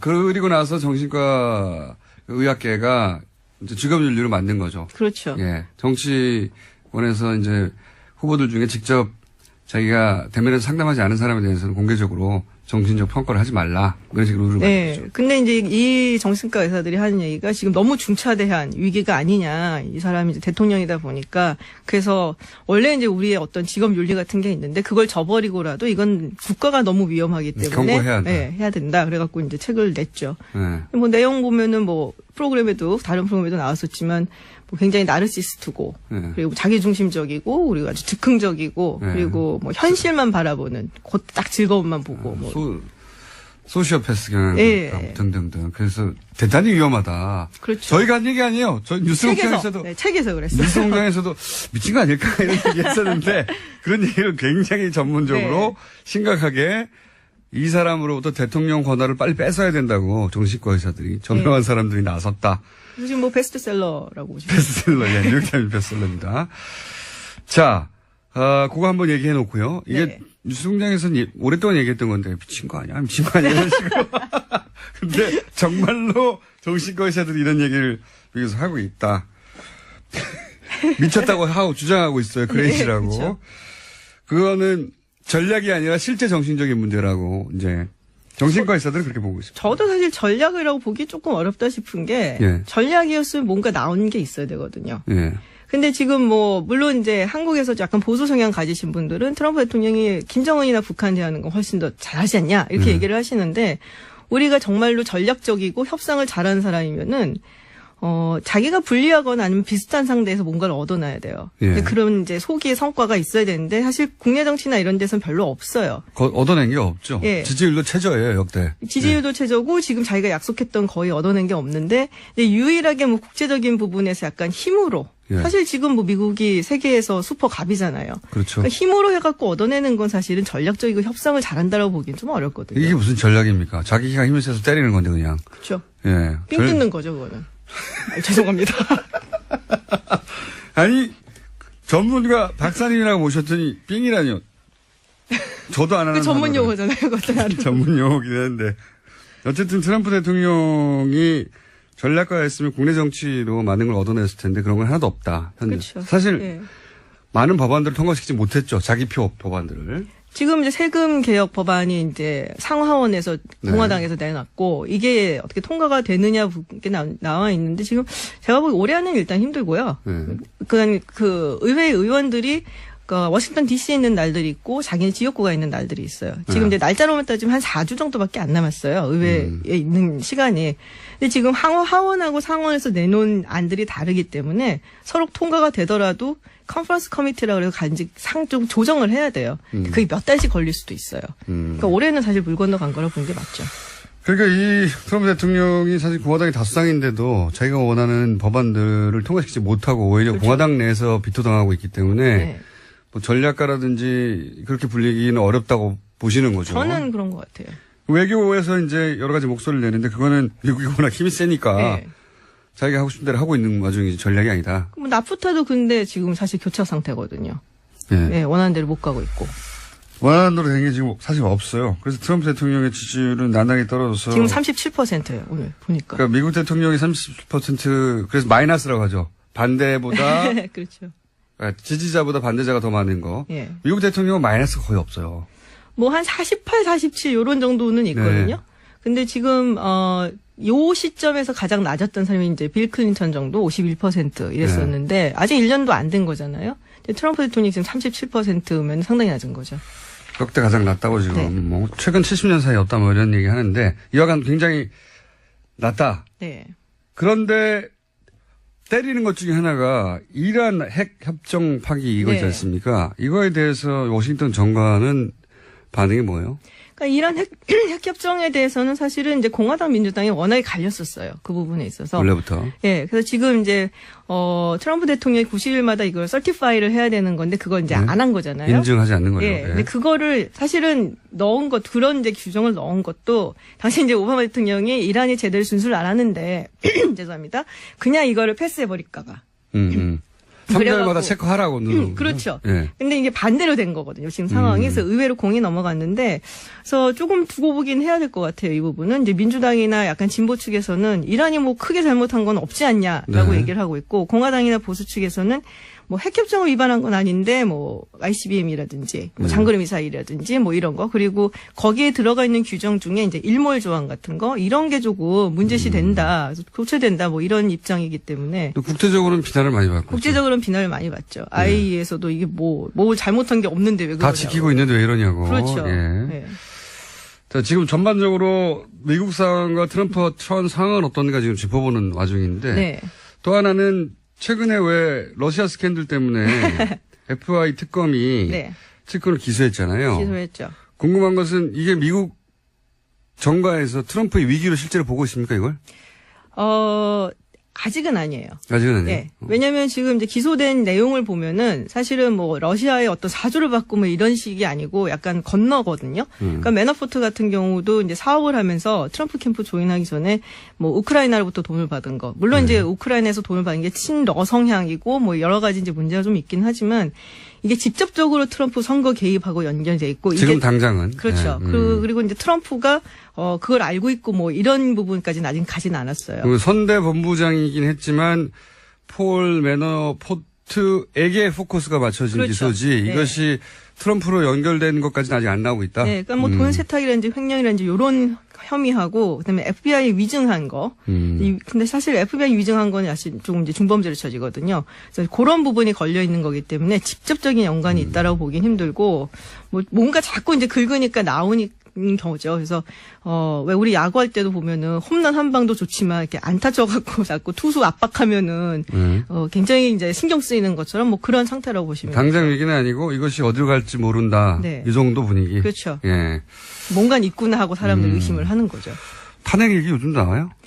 탄핵 얘기는 이제 제가 보기에는 탄핵을 해서 쫓아내기는 힘들어 보여요. 일단은. 근데 그런 얘기가 있어요. 그러니까 하원에서 미국 예. 하원에 내년에 중간 선거가 있잖아요. 근데 지금 상원을 가져오기는 민주당이 좀 힘들 것 같다라는 얘기가 있고 하원도 사실은 제가 보기에 그렇게 쉬워 보이지는 않는데 일단 중간 선거에서는 대통령이 속한 정당이 의석을 좀 뺏기게 돼 있어요. 뭐 역대적으로 좀 그런 우리도 성향이 그렇죠. 있어요. 예. 네. 그런데 이제 어느 정도 가져올 수 있느냐의 문제인데 만약에 민주당이 하원만이라도 가져오게 된다면 한번 트라이는 해보지 않겠냐. 그런 분위기가 있다. 예. 그런데 이제 물론 안 되겠죠. 상원에서 안 할 되지만. 테니까. 예. 그렇지만 상징성이 굉장히 있는 거고 일단은 하원에서 이렇게 만약에 이제 된다면은 그 기간 동안 상원까지 가갖고서 이제 해결이 나는 기간 동안 트럼프는 사실 손발이 묶이는 상황이 되거든요.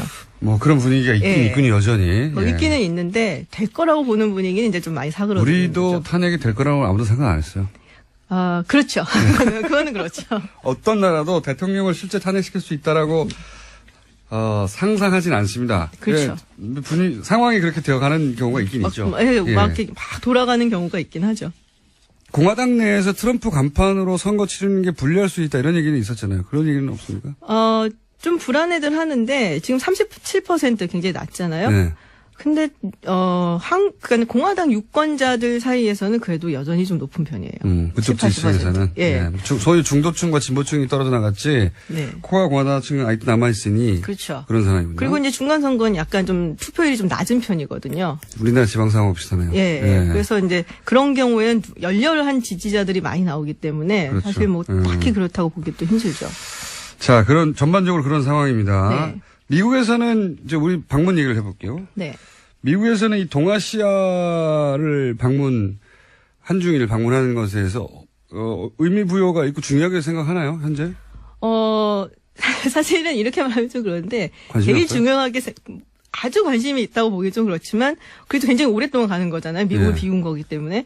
그런데 가장 관심이 있는 부분은 사실은 중국이죠. 그렇겠죠. 예, 미중 정상회담 이 부분이 이제 예. 어떻게 풀려나갈 것이냐. 그런 부분이죠. 미국이 굉장히 신경 쓰고 견제하는 게 중국이고 그렇죠. 실제로 현재. 예. 그리고 뭐 사실 일본하고는 굉장히 이렇게 막 다툼이 있을 만한 이슈는 없어요. 가서 골프 치고 즐겁게 지내면 되는 거고. 일본은 이번에 제가 보기엔 일본의 관점에서 보다는 좀 망했어요.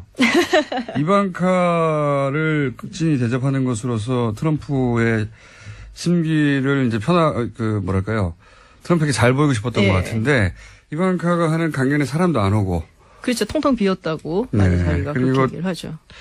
트럼프 대통령이 일본 방문 직전에 하와이 가가지고 진주만에 대해서 또 한마디 굳이 그건 하고 약간 국내용 메시지였던 것 같아요. 네, 그런 것 같고 그리고 지금도 하필이면 또 미국에서 요 방일 기간 동안 테러가 나가지고 예, 밤새 지금 텍사스 교회에서 27명 지금 사망한 걸로 나타나고 있거든요. 네. 그래서 또 어마어마한 또 미국 총기 사건. 난리예요. 최근에 유럽에서 일어났던 그러게요. 테러가 이제 미국을 건너간 게 아닌가 싶은 정도로. 근데 이제 유럽에서 대부분 일어났던 테러는 뭐 외로운 늑대, 정말로 네. 테러리스트들이라든지 이런 쪽이었는데 뭐 미국에서 최근 일어난 거는 사실은 뭐 하나 빼고는 다들 이제 자국 내 그냥 그렇죠. 불만. 예, 총기 난사 사건이죠 그야말로. 그래 뭐 총을 슈퍼에서 파니까요.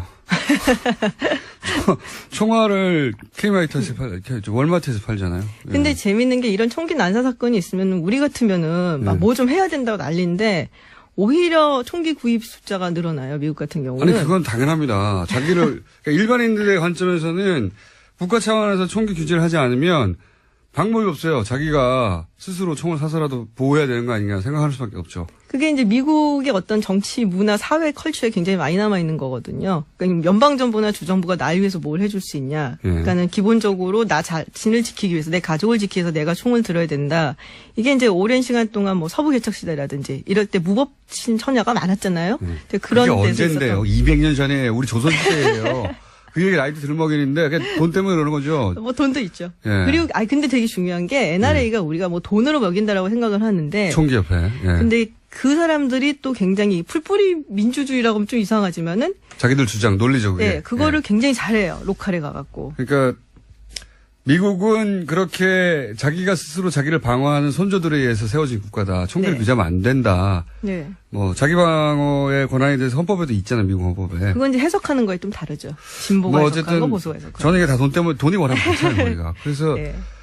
적어도 슈퍼에서 총알 파는 건 안 해야 되는 거 아닙니까? 말도 안 된다고 보는데 슈퍼 진열대에 막 기관총 걸려있고 그런 건 정말 진짜 웃겨요. 근데 백그라운드 체크를 하긴 해요. 오히려 그런 데서는. 안 하는 게 문제인 거예요. 인터넷이나 이런 거. 네, 하긴 하겠지만 그 발상 자체가 그렇죠. 말이 안 되죠. 다른 나라에서는 받아들이기 어렵죠. 옆에서 배추 사고 그다음에 기관총 사는 거 아닙니까? 엄마 저거 사줘 하면서 하는 거죠. 상상할 수 없는 여하간 뭐 얘기가 좀 샜는데 네. 한국 방문에서 그렇다면 트럼프가 얻고자 하는 바에 대한 미국 언론의 분석이나 혹은 뭐 대목은 있나요? 혹시? 많이 분석은 안 하는데 네. 일단 이제 북한 문제 얘기가 나올 거다라고 뭐 보고 그건 뭐 있고. 당연한 근데 거죠. 사실 이 문제는 미국이 지금 거의 주도권을 잡고 가겠다라는 입장을 보이고 있거든요. 네. 그래서 제가 보기에는 트럼프 대통령이니만큼 방위 분담금 얘기를 좀 많이 하지 하지 않구나. 않을까 생각이 예. 들고 FTA는 거의 지금 뭐 우리가 꼬리를 많이 내린 상태이기 때문에 네. 그리고 지금 뭐 그쪽 사람들이 많이 안 와요. 그 경제 쪽 사람들이 뭐 문우신이라든지 뭐 나바로도 지금 안 오고 있고. FTA 관련 얘기는 별로 안 나올 것 같다. 네, 그래서 네. 약간 어차피 이건 끝난 거다라고 생각을 하는 게 아닐까. 라이시저가 오기는 하는데 뭐 미국에서는 예, FTA를 정말 폐지하려고 하는 의지가 있는 것 같다. 폐지를 하려는 의지가 있는 건 아닌데 이게 나프타가 지금 교착 상태다 보니까 코러스 FTA 갖고 어떻게 미끼 삼아 뭐 해보려는 생각 가질 수도 있지는 않을까. 근데 뭐 미국 내에서도 반대는 좀 있어요. 뭐 이게 한국 한미 FTA를 통해서 확실히 이제 이득을 걷는 집단들이 또 공화당이 많기 때문에 뭐 조금 조심스럽게 이제 생각이 있는 사람들은 접근을 하겠는데 뭐 뭐라고 공화당 얘기는 오히려 안 인사들이 FTA 때문에 이득을 얻는 사람들이 많다. 뭐 네. 농산물이라든지 이런 쪽은. 네. 그러면 FTA 폐지도 쉽지는 않겠네요. 트럼프 좀 두고 입장에서는. 봐야죠. 예. 자, 전반적으로 오랜만에 나와가지고 트럼프가 미국에서 처한 상황과 미국의 관점에서 한국 방문 잠깐 짚어봤고요. 이제 자주 나오실 겁니다. 네. 김지훈 박사였습니다. 감사합니다. 감사합니다. 내일 뵙겠습니다. 안녕. 먼저 확인할 수가 있잖아요. 예. 그렇기 때문에 그분은 차용 계약을 만들어 놓고 이자를 정하고 이자를 받고 세금까지 원천 징수를 해서 세금을 납부한 거죠. 근데 저희 같은 이제 세무사들은 이제 실제로 이제 그런 경우에 이런 방법을 결코 권하지 않습니다. 왜냐면은 이자 소득 원천 징수를 매번 해야 되고요. 예. 또 이자를 매번 이제 갚아야 되고 또 이거를 뭐 상환할 때까지 얼만큼 오래 관리해야 되는지 모릅니다. 그러니까 뭐 이 부분이 복잡하기만 하고 또 세무사에서 의심받을 수도 있고 네. 그렇기 때문에 그냥 증여해라 이렇게 권장을 하는데 그것이 만약에 이분이 그런 방법보다는 이자 수도 나오고 하니까 이자도 나오고 하니까 그렇게 사용을 하겠다 이제 선택을 한 거죠. 그런데 이제 많은 분들이 이제 의심을 많이 하는 게 예. 이자도 안 받고 원천 징수도 안 하고 그다음에 종합소득세 신고도 안 하고 그다음에 원금도 안 갚을 것이다. 보통 이거 허위 계약 아니냐 이렇게 이제 생각하시기 때문에 이 계약 자체가 굉장히 엄청난 무슨 세금을 회피하기 위한 수단, 신종 절세 수단 기술 뭐 이렇게 보시는데 실제로 그거에 따라서 계약에 따라서 모든 원천 징수도 하고 이렇게 했다면 세금을 직접 증여한 것보다 예. 결코 세금을 적게 내는 게 아닙니다. 왜 그러냐면은 이자에 대해서 27.5% 원천 징수해서 세금을 내야 되고요. 그다음에 어머니는 이제 종합소득세 신고까지 그걸 포함해서 해야 됩니다.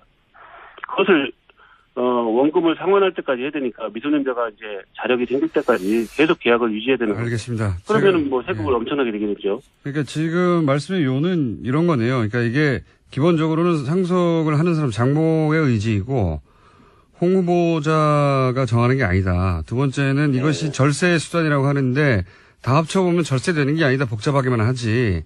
네. 절세 그 자체의 목적이었다면 다른 방법이 많다. 훨씬 더 네. 절세할 수 있는. 그러니까 그 프레임으로 공격하는 게 직관적으로는 쉽게 받아들여지는데 세무 전문가의 관점에서 보자면 이것은 세금을 불법도 아닌 뿐만 아니라 세금을 정확하게 낸 것이다. 자신의 방식으로. 이런 겁니까? 요약하면? 예. 차용 계약을 하면은 보통 이제 이자도 안 내고 뭐 세금도 안 내고 이런 경우가 많기 때문에 그것을 의심하는 거죠. 그리고 어디 이제 세무사들도 대부분 다 이거 원천징수도 안 하고 세금도 안 내고 해서 보통 그냥 세무서에다가 제출하기 위해서 예. 만든 거다. 이렇게 이제 의심하는 분들이 많거든요. 근데 계약을 하고 이자도 주고 세금도 내고 했다면 그렇게까지 했어? 이렇게 생각하는 거죠. 알겠습니다. 요지는 정확하게 이해했고요. 네네. 오셨으면 좀 더 쉽게 설명이 됐을 것 같은데 전화를 하다 보니까 좀 한계가 있었습니다. 안타깝네요. 예. 네. 자, 오늘 여기까지 하겠습니다. 감사합니다. 네, 감사합니다. 네. 세무 전문가 중에서도 이렇게 생각하지 않는 분이 있을 테니까, 예. 저희가 또 반론 언제든지 받습니다. 세무법인 구텍스 구제의 대표였습니다. 헬로 프로그램, 블랙하우스에 대한 문자가 많네요. 예. 클로즈업을 제발 하지 마라. 예. 저도 그렇게 생각합니다. 깜짝깜짝 놀랍니다. 토요일 보니까 공장장 유대균 씨에 비해 상대적으로 너무 야위였어요. 고기 좀 많이 드세요. 이 문자 아주 저도 좀 전에 읽었는데 그랬군요. 예. 주말에 딸 아이에게 플란다스의 개를 읽어줘서 깜짝 놀랐습니다. 주인공인 넬로의 할아버지 이름이 예한 다스예요. 그랬군요. 이야, 이럴 수가 있습니까? 주인공의 할아버지 이름이 예한 다스랍니다. 다스의 실소유주는 넬로의 할아버지였어요. 이야. 플란다스 개가 그렇게 통하는군요. 유승민 의원님 마음이 허할 때는 뉴스공장에 출연해주세요 하는 문자 있는데, 예, 저희도 요청하는 바입니다. 오랫동안 요청해왔고, 이번에 다시 한번 요청드립니다. 예, 여기까지 하겠습니다. 만에 나오신 분입니다. 트럼프 대통령이 곧, 한국을 방문하기 때문에, 예, 미국 상황 한번 짚어봐야죠. 예. 저희 고정이었는데, 최근에 저희 섭외에 계속 불응하고 있다가, 오늘 체포됐습니다. 아산정책연구원의 김지연 박사님. 안녕하십니까. 네, 안녕하세요. 네. 네. 왜 그러세요? 저희가 섭외 한 10번쯤 그동안 했는데, 그때마다 막 강연이 있다느니 뭐 기타 등등 여러 가지 이유로. 지옥의 뭐 조참 모임 뭐 이런 것도 있고 해서 하필 그때 딱. 예. 그러니까 무슨 저희가 7시 반, 8시에 뭐 8시 반에 법자고 하는데 무슨 밥 먹고 있다느니. 조참 모임이 7시 반 8시죠. 또. 그런 식으로 맨날 조참 모임 있을 리가 없을 텐데. 그래서 저희 제작진이 저보고 혹시 싸웠냐고. 아니 나도 통화를 해본 지가 오래됐다. 네. 오랜만에 나오셨어요. 네. 자, 앞으로 피하지 마시고요. 예. 체포영장 보내는 수가 있습니다. 블랙하우스를 봤냐고 저희 제작진이 물어봐달라고 하는데. 봤어요. 네, 2개 다 봤어요. 네, 소감이 어떻습니까? 역시 이제 공장장은 오디오형이다. 네. 네. 좋았어요. 타이트샷만 좀 없으면은 더 좋겠다. 아니, 저도 왜 이렇게 얼굴 가까이 잡는지 잡을 때마다 깜짝깜짝 놀래가지고 이건 아닌데.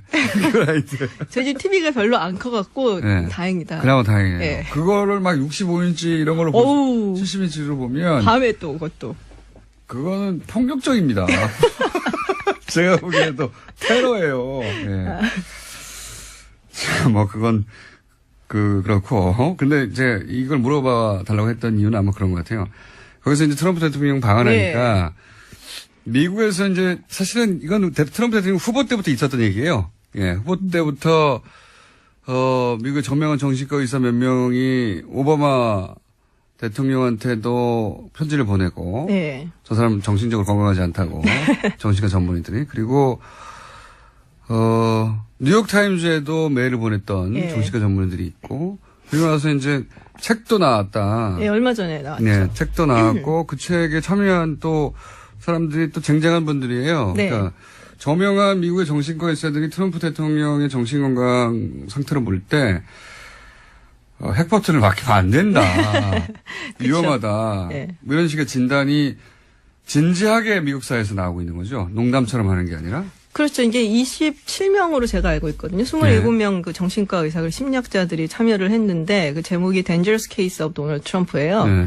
네, 뭐 보지는 않았어요. 뭐 네. 내용 이런 책이 나왔고 이런 내용이 있다는데 뭐 사실 뭐 다 아는 내용이기 때문에 그렇죠. 정신적으로 불안정하다. 네, 뭐 자기밖에 특별히 뭐, 모른다. 뭐 이런 새로운 거. 건 없고 근데 과대망상이다. 뭐 쟁쟁한 이제 학자들이라고 하셨는데 그 사람이 들어가 있더라고요. 그 우리한테 잘 알려주는 그 스탠포드 감옥 실험 했었던 네, 네, 짐바르조 네. 교수 있죠. 굉장히 유명한 분이죠. 굉장히 유명한 사람이죠. 예. 근데 그 사람도 이제 여기에 아마 이제 저자 중에 한 명으로 예. 들어가 있는 것 같아요. 그래서 과거에 회장했거나 이런 사람도 많이 들어가 있더라고요. 예. 그러니까. 근데 원래는 사실 미국에서 그 골드워터 룰이라고 해갖고 그렇죠. 본인이 직접 상담을 하거나 검사를 하지 않는 사람에 대해서는 뭐 심리적으로 어떻다 저떻다 분석을 하는 것이 굉장히 비윤리적이다. 그래서 금기시되어 있어요. 그렇죠. 골드워터라고 공화당 후보였는데 핵전쟁을 하자고. 베리 골드워터. 예. 예. 4년도 선거에 핵전쟁을 하자고 그래서 저 사람 미친 사람이라고 정신과 의사들이 가서 얘기하다가 그 소송을 해서 네. 그 사람은 떨어지고 골드워터는 64년도에 떨어졌죠. 예, 떨어지고 예. 왜냐면 핵전쟁 하자고 그랬거든요. 공화당 후보인데. 그때 예, 항상 뭐 미사일 크라이시스 뭐 이런 거 있었고 핵전쟁 하자고 그러니까 이제 정신과 의사들 저 사람 미쳤다고 했는데 그것 때문에 떨어졌다고 생각해서 소송을 했어요. 네. 그래서 근데 다 소송에서 알고 이게 계시네. 예.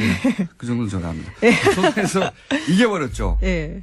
그리고 나서 정신과 의학계가 이제 직업윤리로 만든 거죠. 그렇죠. 예. 정치권에서 이제 후보들 중에 직접 자기가 대면에서 상담하지 않은 사람에 대해서는 공개적으로 정신적 평가를 하지 말라. 그런 식으로 룰을 네. 만들었죠. 근데 이제 이 정신과 의사들이 하는 얘기가 지금 너무 중차대한 위기가 아니냐. 이 사람이 이제 대통령이다 보니까. 그래서 원래 이제 우리의 어떤 직업 윤리 같은 게 있는데 그걸 저버리고라도 이건 국가가 너무 위험하기 때문에. 경고해야 한다. 네, 해야 된다. 그래갖고 이제 책을 냈죠. 예. 뭐 내용 보면은 뭐 프로그램에도 다른 프로그램에도 나왔었지만 뭐 굉장히 나르시스트고 네. 그리고 자기중심적이고 그리고 아주 즉흥적이고 네. 그리고 뭐 현실만 바라보는 곧 딱 즐거움만 보고 뭐 소시오패스 경향 예. 등등등. 그래서 대단히 위험하다. 그렇죠. 저희가 한 얘기 아니에요. 저 뉴스공장에서도 네, 책에서 그랬어요. 뉴스공장에서도 미친 거 아닐까 이런 얘기 했었는데 그런 얘기를 굉장히 전문적으로 네. 심각하게 이 사람으로부터 대통령 권한을 빨리 뺏어야 된다고 정신과 의사들이 저명한 사람들이 나섰다. 지금 뭐 베스트셀러라고 보시면 베스트셀러, 예, 뉴욕타임즈 베스트셀러입니다. 자, 그거 한번 얘기해 놓고요. 이게 네. 뉴스공장에서는 오랫동안 얘기했던 건데 미친 거 아니야? 미친 거 아니야? 이런 식으로. 근데 정말로 또 무슨 특례라든지 아니면 가산세라든지 뭐 금지된 불법행위는 더더군다나 아니고요. 증여세법이 원리적으로 인정하고 있는 겁니다.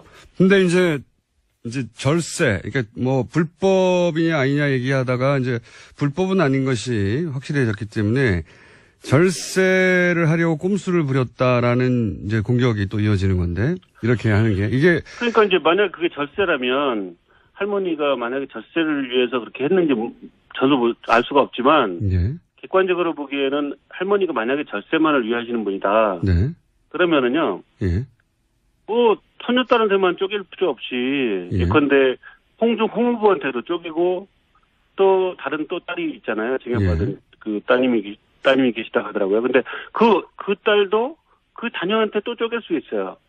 그렇죠?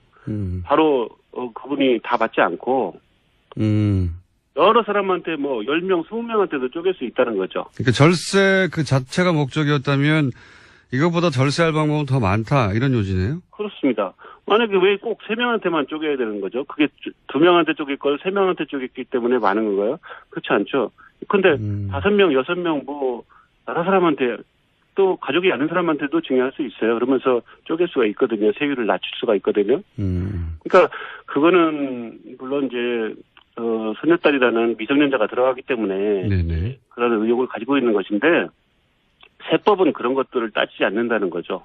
세금만 더 내면 30% 할증과세만 된다면 손녀딸이 됐든 누가 됐든 미성년자가 됐든 뭐 다른 분이 됐든 다 가능하다는 거죠. 세무 전문가 입장에서 보자면 이게 이제 절세를 위한 꼼수라고 하는데 사실은 절세만이 목적이었다면 이렇게 하는 것보다 더 여러 가지 방법이 있다. 그러니까 네. 절세 편법적인 꼼수를 부렸다고 하기에는 이거보다 절세할 방법은 많은데 이렇게 한 것은 절세만이 목적이었다고 공격하는 건 좀 부당하다 이렇게 보시는 거군요. 전문가가 볼 때. 네, 할머니가 그 방법을 선택을 한 거죠. 그 사람한테 사실은 이제 세금 문제를 떠나서요. 증여를 누구한테 할 거냐가 가장 제일 중요한 거죠. 그 관점을 놓치고 이제 그렇게 결과를 놓고서 이제 세금을 어떻게 얼마를 냈냐 이런 것을 따진다는 게 참 문제가 있긴 한데요. 근데 이제 증여 대상자가 정해졌다면 이제 거기에 따라서 이제 세금을 내는 것 뿐이죠. 네, 그 부분이 중요합니다. 세무사 맞으시죠? 네. 자, 그러니까 지금 첫 번째 이슈에 대해서는 이렇게 보시는 거군요. 그러니까 후보자의 장모가 딸에게 25%, 손녀에게 25%를 주겠다는 것은 장모가 딸과 외손녀에게 그렇게 주겠다는 의지의 문제인데 이게 사위의 관점에서 이게 절세냐 아니냐를 따지는 것은 말이 안 사위가 되고. 그것을 이제 관여할 수 있는 또 근데 뭐 사위가 할머니 명의로 명의신탁해 놓은 재산이다. 네. 그러면 사위가 그걸 영향력을 행사해서 뭐 할 수 있겠죠. 네. 근데 사실은 이게 민주사회에서 자기 재산을 사실 또 그 할머니는 제가 보기에는 재산이 뭐 한 30억 정도 이렇게 증여를 하셨으니까 전체적으로 굉장히 자수성가하신 분이잖아요. 연세도 높으시고 네. 우리 이제 어르신들 중에서 자수성가하신 분인데 이런 분들은 굉장히 의지력이 자기 의지가 강하시거든요. 그런 분들은 자기 하고 싶은 대로 하세요. 증여도 내가 누구한테 주겠다든가 뭐 이런 의지가 강하세요. 그래서 사실은 이제 법정 지분이나 이런 것들도 막 침해해서 하는 경우도 있는데 그렇기 때문에 그런 분들이 자기 의지를 했다. 네. 그것을 가지고서 왜 그렇게 증여했느냐. 이것을 나머지 갑자기 생각나는데 나머지 50%는 그러면 그 장모가 누구한테 줬죠? 딸한테 줬죠. 다른 딸이요. 그러니까 홍 후보자의 부인이 아닌 서영이라고 하나요? 예. 예. 아하. 그분도 그런데 절세를 위해서라면 예. 그분의 자녀들한테 또 쪼갤 수 있었는데 예. 왜 안 하고 근데 물론 뭐 그러니까 뭐 이 손녀에 대한 그 장모의 의지나 사랑의 관점에서 그러니까 장모의 관점에서 보지 않고 후보자의 관점에서 보니까 이런 일이 벌어진 것이다. 예, 장모의 관점에서 보면 아주 다 자연스러운 거죠. 증여하고 싶은 재산을 가진 사람이 증여를 결정하는 것이지 누구도 그것을 결정하기 어렵다는 거죠. 증여 받는 사람이 그렇지 않다. 나도 더 달라. 아니면은 뭐 다른 사람한테 또 줘라. 뭐 이렇게 할 수가 없잖아요. 그 관점이 그렇게 생각하니까 맞긴 맞는 것 같습니다. 물론 저희도 다른 세무 전문가의 반론도 혹은 뭐 문제 제기도 받긴 받을 텐데 네. 그 세무사님이 대표님이 보시기에는 장모의 관점, 돈을 가진 사람, 물려주는 사람의 입장에서 보자면 자신의 두 딸에게 75%를 주고 외손녀에게 25%를 주겠다는 게 그분의 의지인데 그걸 왜 돈을 물려받는 그러니까 후보자의 관점에서 봐서 절세라고만 하느냐. 절세만의 목적이었다면 다른 딸에게 준 것도 나눴을 것이고 혹은 더 많이 나눴을 것이다. 네. 예, 그 절세 세법은 이제 행정법이거든요. 행정법의 모든 그 구석구석에는 헌법의 가치에서 존재해야 되거든요. 그러니까 우리가 뭐 그 할머니의 재산권, 사회재산권에 대해서 왜 이렇게 했느냐라고 자꾸 색안경을 끼고 보고 세금을 뭐 탈루했다고 보고 하니까 이런 이제 문제가 생기는 거거든요.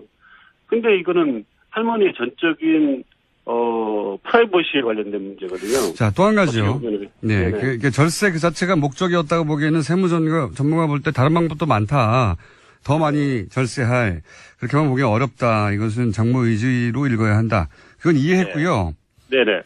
또 한 가지가 지적되는 것이, 장모가 상가의 25%를 손녀에게 물려줄 때, 네. 그 경우에 이제 손녀의 부모, 그리고 여기서는 홍 후보죠. 홍 후보가 네. 네. 딸 대신에 그 증여세를 내주면 되는데, 그리고 나서 그 증여세, 그 돈에 대해서, 또다시 증여세를 내면 되는데, 네. 그 홍 후보가 딸한테 돈을 그냥 주지 않고, 그렇게 해서 대납시키고, 뭐 필요하면 거기에 대한 세금을 내지 않고, 홍 후보 부인이 딸에게 돈을 빌려주고, 그러니까 모녀지간 네. 차용증을 쓴 거죠. 그리고 네. 빌려준 돈에 대해서는 상가에서 나오는 수익으로 갚게 하고, 또 그 네. 이자 부담을 지게 하고 원천 징수하고 굉장히 복잡하게 처리해서 복잡한 이유가 뭐겠냐. 이거는 네. 네. 결국은 복잡하게 만들어서 세금을 덜 내려고 하는 어떤 꼼수 아니겠느냐 하는 지적이거든요. 네네. 이건 어떻습니까? 네네. 이게 지금 문제는 이제 증여를 받은 사람이 네. 사실 증여받은 것 중에서 세금을 내면 되는데 보통 네. 증여받은 게 부동산이에요. 부동산 중에서도 전체 부동산이 아니고 25%. 지분 일부거든요. 예.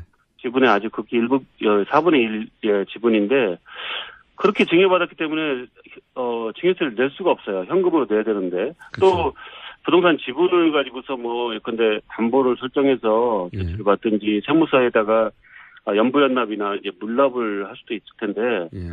모두 다 공동 소유한 부동산 지분은 예. 담보 설정 자체가 안 돼요. 왜냐하면 다른 사람들의 공동으로 소유하고 있기 때문에 더더군다나 이 사람이 미성년자입니다. 예. 은행에서 대출 될 리가 없죠.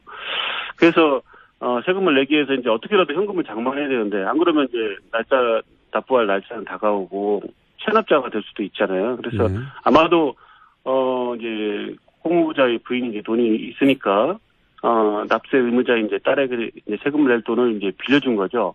근데 이제 왜 빌려줬냐? 차용증을 했느냐? 그냥 주지.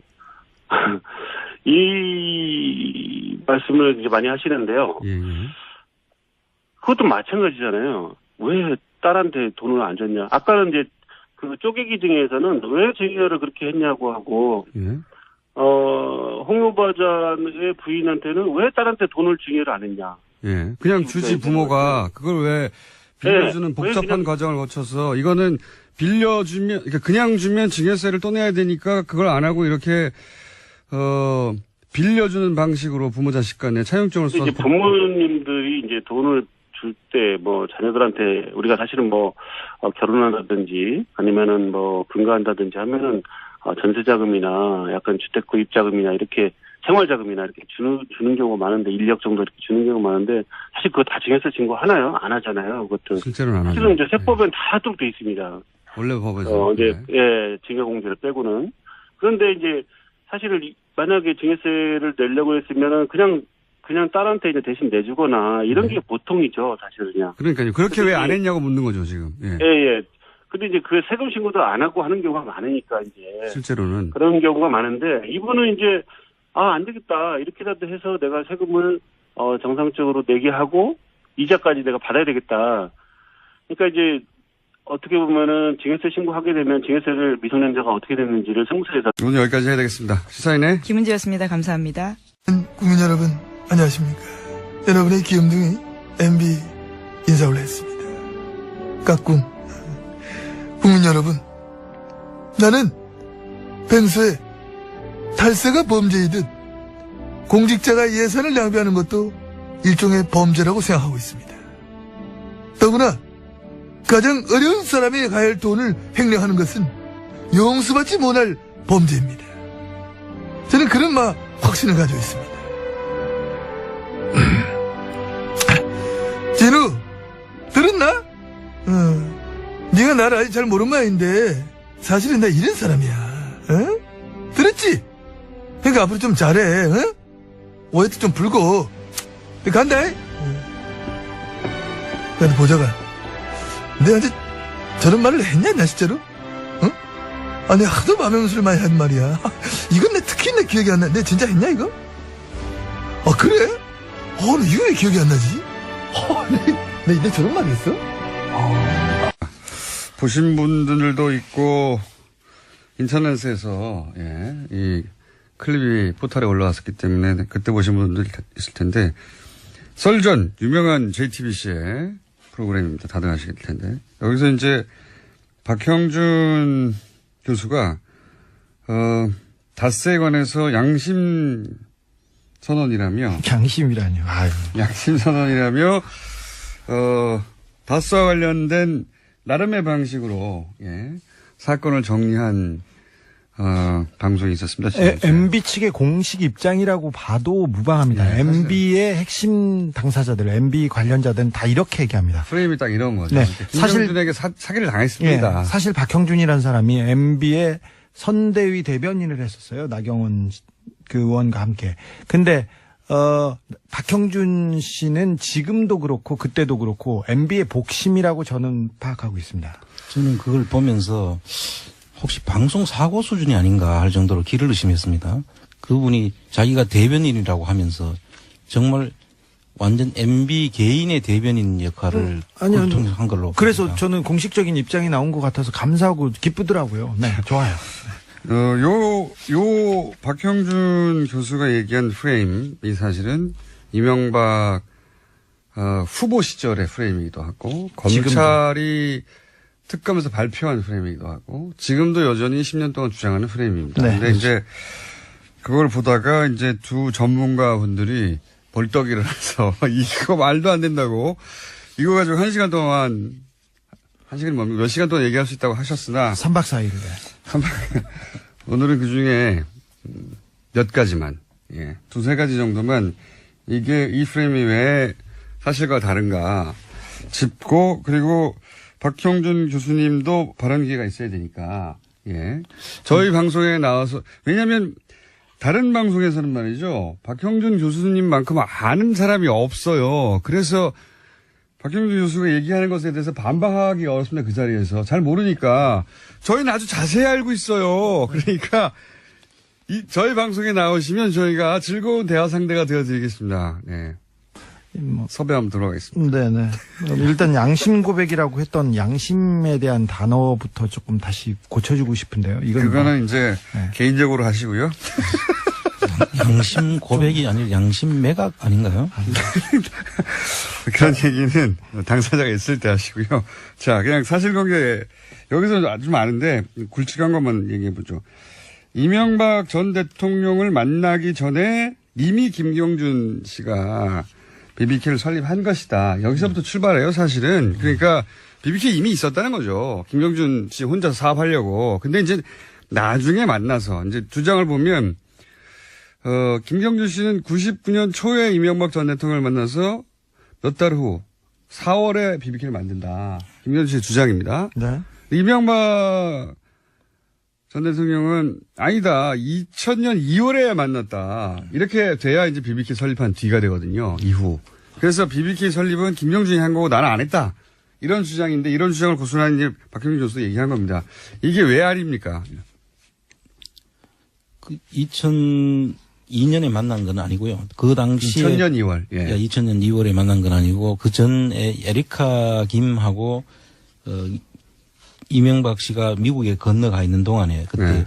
그 국회의원을 하다가 그만두고 의원직이 의원 상실됐죠. 상실됐죠. 네. 그 미국 가서 에리카 김하고 만났다는 이야기들이 있지 않습니까? 네, 만난 게 아니라 아주 친하게 지냈어요. 그래서 그 결과로 해서 아마 소개가 됐는 것 같고 그래서 만난 것으로 지금 보입니다. 네. 에리카 김 씨도 본인이 MB와 김경준을 소개해줬다는 얘기는 하셨어요.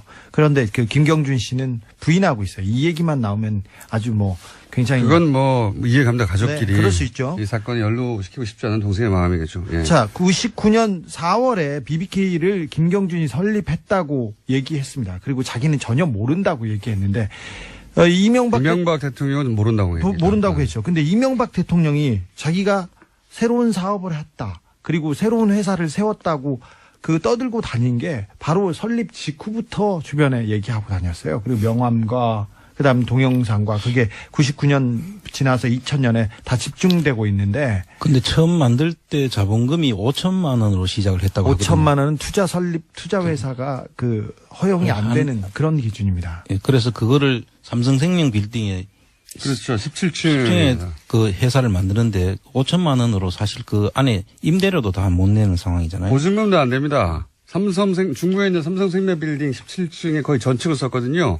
회사가 생기자마자 이 보증금도 못 낼 만한 작은 5천만 원짜리 자본금 회사가 여기서 어떻게 사무실 엽니까? 근데 삼성생명 사장이 이명박 전 대통령과 동기거든요, 고르되. 네. 그렇죠. 예.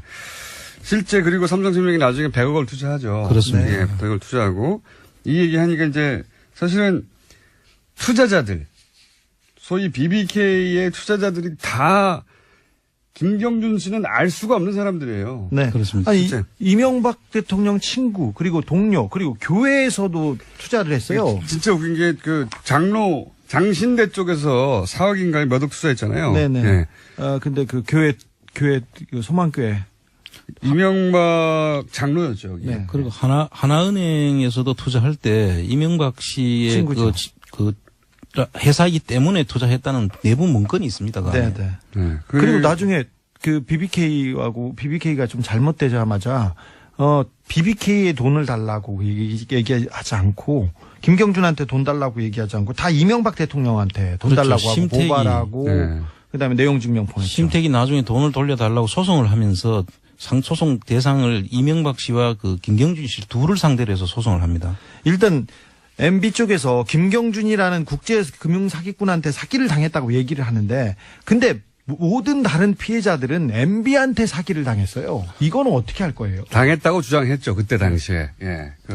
그리고 김경준 씨는 그 전에 국제 사기꾼이 아니었어요. 굉장히 잘 나가던 그냥 펀드 은행- 매니저였지. 네. 예. 그리고 그때 나이 34살이었습니다. 한국말도 잘 못하는. 보면은 심택 사장도 고려대 동문이었고요. 그렇습니다. 예. 그리고 삼성생명 사장도 고려대 동문이었고요. 하나은행 여기 돈을 넣은 당시 김승희 행장도 고대 동문이었죠. 네네. 예. 그 절친으로 알려졌습니다. 기본적으로 여기 그러니까 장신대 같은 경우에는 이명박 장로가 이 재단의 후원자이자 재단의 감사였어요. 예. 그러니까 뜬금없이 장신대가 BBK 등장하는 겁니다. 본인이 직접 관련됐던 곳이니까요. 더더군다나 BBK에 투자한 사람들, 이런 회사도 관련이 있지만 BBK 직원들도 모두 MB 쪽 사람들이었어요. 그렇죠. 특별히 장부를 담당하던 사람들. BBK 경리가 이명박 전 대통령이 경리였는데 어떻게 김경준 씨 겁니까 이게. 돈 관리를 했는데. 그리고 정관을 보면 정관에 그렇게 돼 있잖아요. 이명박 MB의 허락 없이는 아무것도 결정할 수 없다. 정관이 그렇게 돼 있어요. 근데 그거를 검찰에서는 김경준 씨가 조작했다고 했죠. 예. 자기 회사를 남한테 주는 조작도 합니까? 거꾸로 조작은 해도 남의 회사를 내 걸로 뺏는. 투자자들이 다 이명박 전 대통령과 동기거나 관계자들이나 자기가 관계한 곳들에서부터 돈을 받았어요. 다. 김경준 씨하고 연결된 데는 한 군데도 없습니다. 한 군데에도 없는 건 아닙니다. 처음에 30억인가요? 어디인가. 이뱅크라고 예. 그 돈이 30억 들어오는데 그것도 그분의 수사가 안 이루어졌더라고요. 수사 기록을 예. 보니까. 근데 그분도 상당히 관련이 있기 때문에 나중에 그 매각하는 과정을 보면은 그분도 관련성이 충분히 보이는 대목이 있습니다. 그러니까요. 삼성생명도 당시 배정충 사장이 고려대 동문이었고 동문 아니면 본인이 관여한 곳 아니면 다스 이런 곳. 미국 법무부 고위 관계자를 만났는데 이런 얘기했습니다. 미국 엘라베마에 있는 다스 현지 법인에서 거액의 돈 움직임이 포착되었다. 이거는 미국 네. 사법기관의 이야기입니다. 네. 싱가포르의 한 계좌를 거쳐 중국으로 넘어가는 수상한 돈 거래가 있는데 이것도 저희들이 공식적으로 들여보고 있다. 이렇게 얘기했습니다. 이분은 공식적인 조사, 정식 수사라고 했습니다. 관계기관, 그러니까 국세청, 그다음에 법무부, FBI를 포함한 합동수사팀 회의라는 이런 얘기도 하셨어요. 요거 처음 나가는 뉴스인데. 그렇습니다. 예, 처음 나가는 뉴스인데 이런 겁니다. 다스 얘기가 국내에서 많죠. 다스 누구 겁니까? 근데 이제 미국 어떻게 들었는지 모르겠는데 다스 누구 겁니까를 거기서 들었어요. 사법기관이. 다스는 영어로도 다스예요.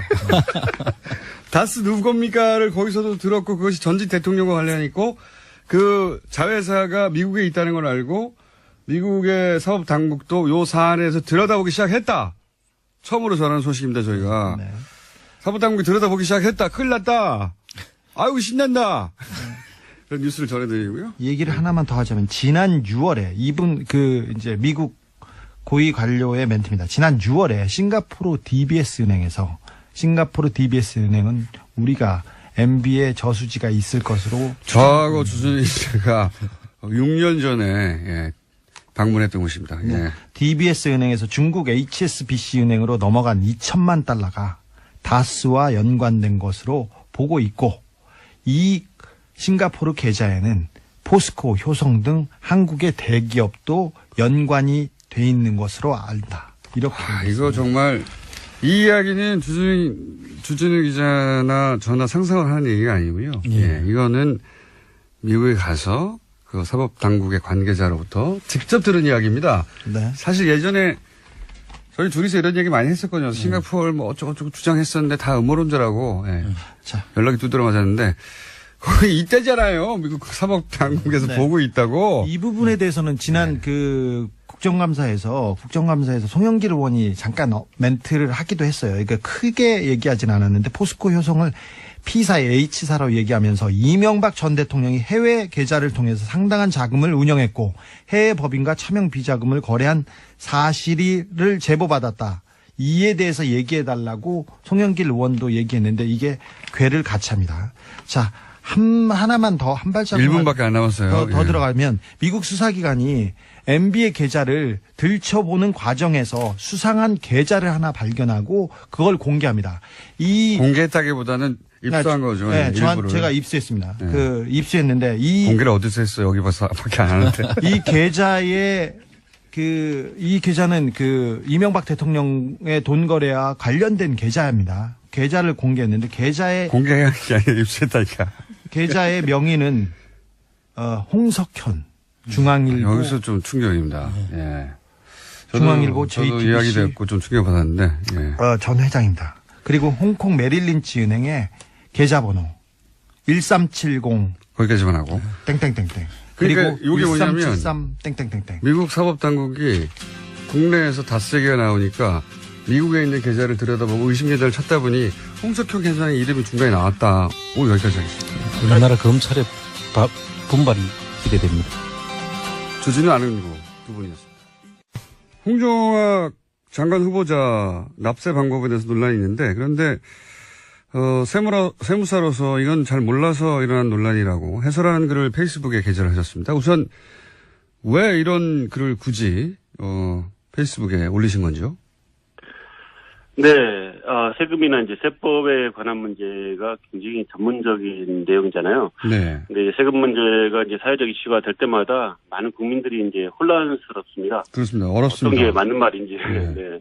그래서 이럴 때 이제 전문가가 이제 침묵하면 의혹을 제기하거나 이제 목소리 큰 사람이 이기게 되잖아요. 네. 그래서 식견이나 이제 규명감 있는 전문가가 제대로 된 이제 논평과 분석을 해줘서 청문회에 앞두고 있는 국민들에게 정확하게 판단할 수 있게 돕는 게 우리 사명이라고 할 수 있죠. 그래서 근데 이제 그 맞는 말씀이신데 전문가들이 잘 안 나서잖아요, 보통.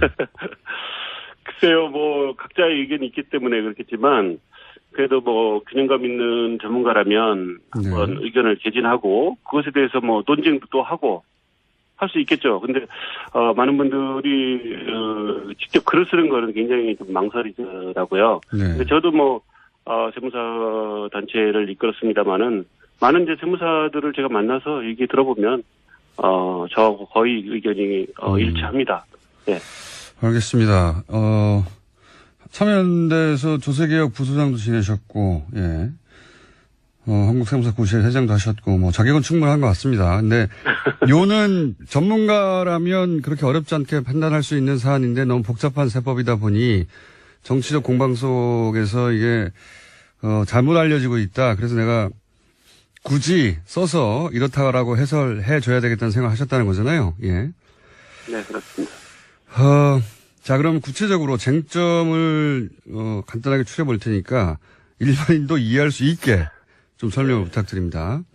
우선 크게 나누면 두 가지인데, 홍 후보자의 장모가 보유하고 있던 상가 지분을 딸과 손녀에게 나눠서 증여를 합니다. 네. 네. 그랬더니 이게 쪼개기 증여다. 예, 단어부터 뉘앙스가 그러니까 증여세를 덜 내려고 편법으로 꼼수를 부렸다. 이런 뉘앙스예요. 이게 문제가 됩니까? 쪼개기 증여라는 말은 저도 처음 들어봤습니다. 아마도 이제 증여를 이제 일반인들이 빨리 알아듣게 하기 위해서 아마 쪼개기라는 용어가 만들어진 것 같은데요. 네. 사실 그 증여라는 거 이제 어르신들이 이제 대물림을 네. 위해서 어르신 연세가 이제 높아지지 않습니까? 그러면 네. 이제 자손들한테 상속이나 증여를 통해서 대물림을 합니다. 네. 거기까지는 물론 뭐. 뭐 대물림 할 것도 아무것도 없는 분들도 계시죠. 네네. 근데 아파트라도 한 채 있다. 네. 뭐 집이라도 한 채 있다 그러면 당연히 대물림을 할 수밖에 없어요. 안 그러면은 네. 대물림을 많이 못 하게 된다면 이거는 문제가 심각하죠. 네. 근데 물론 이제 재벌들이나 대재산가들이 이제 변칙증여나 상속을 하는 거는 문제지만 네.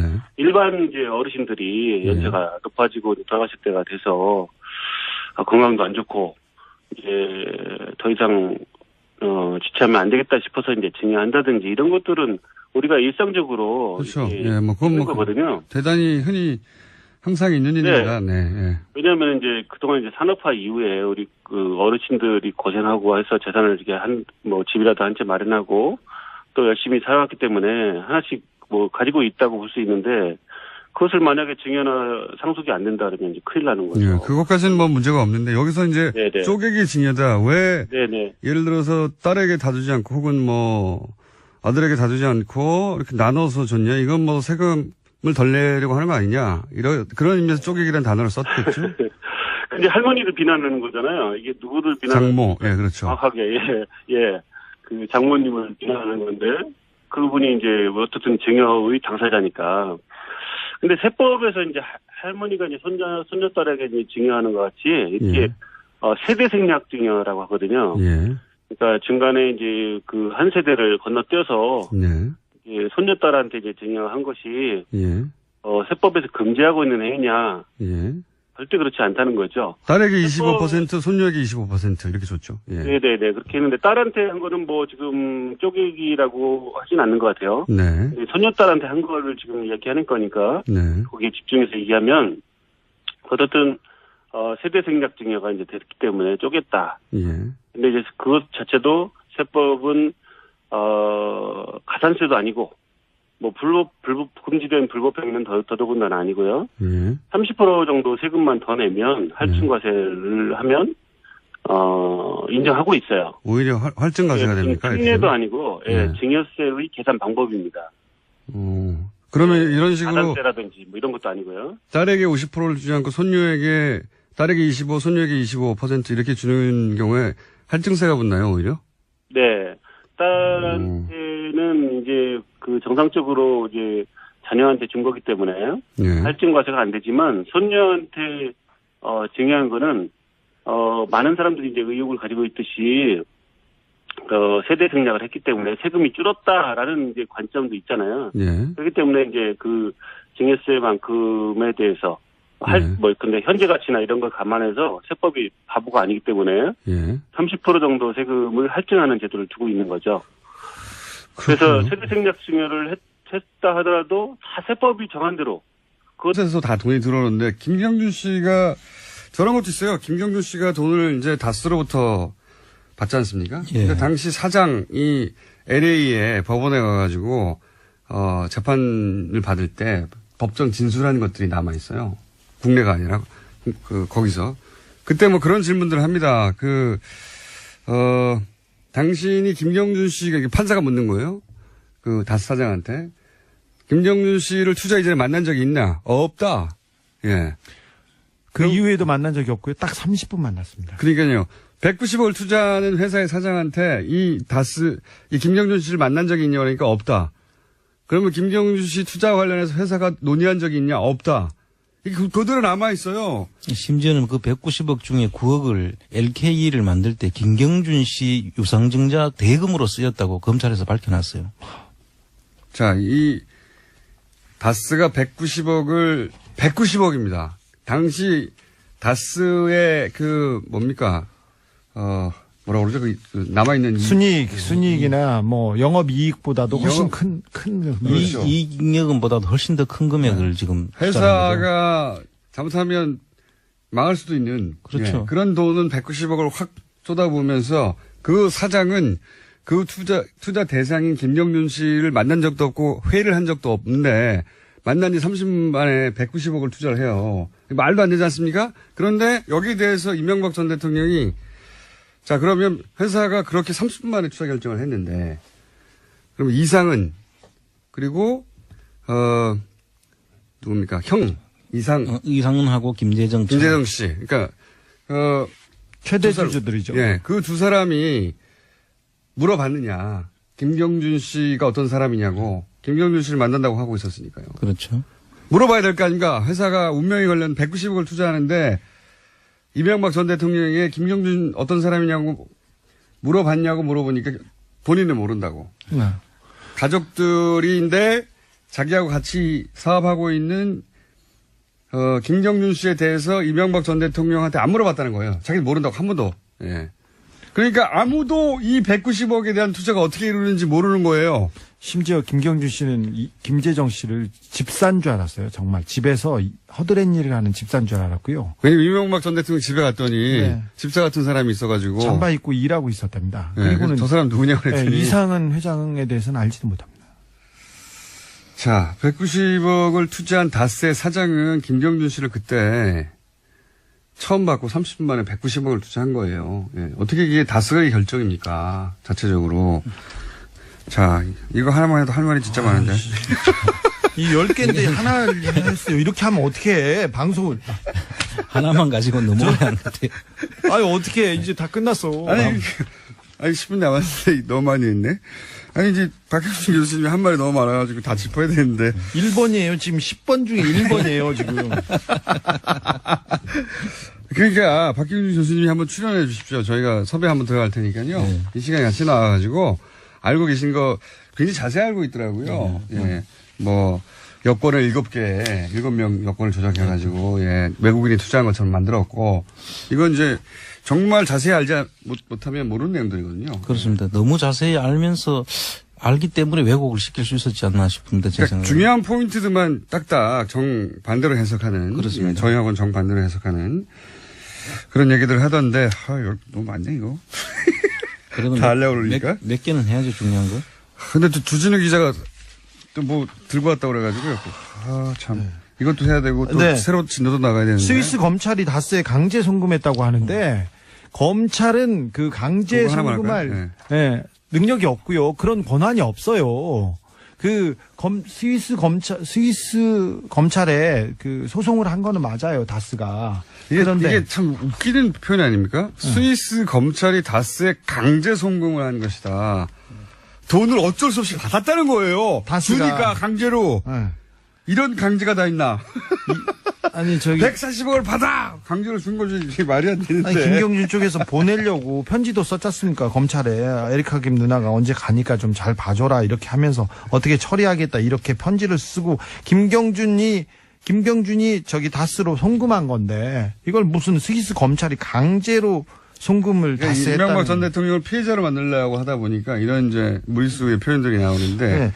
또 한 가지는 꼭 짚어야 될 만한 게 여기서 이상은 씨가 이명박 씨 형이 창업주라고 이야기를 합니다. 아니죠. 사실 87년도에 이 회사 다스라는 회사를 만들 때는 대북이공이었습니다. 김재정 씨가 창업주거든요. 네, 최대 주주였고요. 서류상으로는. 예. 그 당시에 87년도에 7월 달에 6억을 처음에 넣고 설립을 했고 8월 달에 4억을 더 넣어서 10억을 가지고 김재정 씨 단독 회사였어요. 네. 그때는. 그러다가 26%를 이상은 씨한테 넘기고 후지기공 지분을 이상은 씨가 인수를 하면서 지금의 그 구조가 만들어진 겁니다. 이상은 씨는 그 전에 그 목장에서 소 키우던 분이세요. 그런데 다스를 김재정 씨가 창업을 했다고 하면 이 이야기가 스토리가 안 되거든요. 어떻게 되냐면 이상은 씨가 창업을 했고 그때 도움을 이명박 씨로부터 받았고 그 자녀에게 지금 이제 그 자녀에게 대를 이어서 이제 서로 도움을 준다라는 그 프레임을 만들기 위해서 이상은 씨를 창업주로 등장시킨 거죠. 지금 10개 의혹 중에 10개 박형준이 얘기한 10가지 그 잘못 중에 지금 하나 얘기하다가 지금 못하고 있어요. 이것도 얘기해 볼게요. 그러니까 기왕 어차피 진도 안 나가는 거. 아니야, 나 이번에 MB에 대한 그 특별한 기사를 제가 준비했습니다. 그래요? 네. 그럼 여기까지만 하고. 네. 심택 얘기 몇 번 나왔는데, 예. 심택 같은 경우에는 이제 그 심택 사장이 고려대 동문위로 알려져 있는데, 50억을 잃게 될 처지가 되자 소송을 하죠. 근데 그때 팩스를 보냅니다. 뭐라고 보내냐면은, 심택의 이제 전용호 회장이, 그 팩스도 여전히 남아있어요. 거기 보면은, 이명박, 그때 당시는 후보, 이명박, 그러니까 전 대통령이, 후보가 아니죠, 참. 이명박 전 대통령이 BBK 회장이라며 자신에게 직접 투자를 권유했다. 예. 그런 내용이 팩스에 남아 있습니다. 종이로. 실제로 그리고, 소송했죠. 예, 그리고 나서, 그리고 소송도 했죠. 근데 소송할 때 이 팩스가, 증거 자료로 제출됐거든요. 예. 그래서 언론에서 입수가 됐는데, 그러면서 김윤옥, 여사가, 심택, 사장이죠. 예. 회장의 동생 전세호 사장 누나인 전영숙 씨에게 전화해서 우리 남편이 BBK 대주주니까 마음 놓고 투자해라 하고 식사 자리에서 내가 이명박 전 대통령이 내가 BBK 회장에게 나를 믿고 투자해라 이런 얘기 했다는 이야기를 심택의 사장과 회장이 합니다. 예. 심택뿐만 아니라 그런 얘기는 많이 했고 그런 증거는 하나은행도 그렇죠. 하나은행도 많이 남아 있습니다. 내부 문건에 보면은 MB가 BBK를 소유하고 있다는 얘기가 나오고 이런 이야기는 너무 많아요. 너무 많은데 뚝 잘라가지고 BBK는 김경주가 설립했을 뿐이고 이렇게 얘기를 시작하면 안 되는 거죠. 네, 속았다, 사기당했다 이렇게 얘기하는 중요 포인트만 다 왜곡시켰더라고요. 네. 아니 그게 MB의 전략이었고요. 검찰이 만들어준 MB를 자유롭게 하는 전략이었습니다. 아, 이거 10개 언제 하나? 뭐 다 못할 것 같은데 진짜 부르는 게 나을 것 같아요. 예. 한 가지 하다가 말았습니다. 지금 한 가지 하다가 말았고 나머지 또 길게 이해할 게 많습니다. 이게 말도 안 되는데 자 저희는 말도 안 된다고 생각하고 박형주 교수님은 정반대로 생각하니까 저희 방송에 나오시거나 저희 셋을 썰전에 불러주세요. 예, 말이 나올 때마다 다 반박할 테니까 모조리다.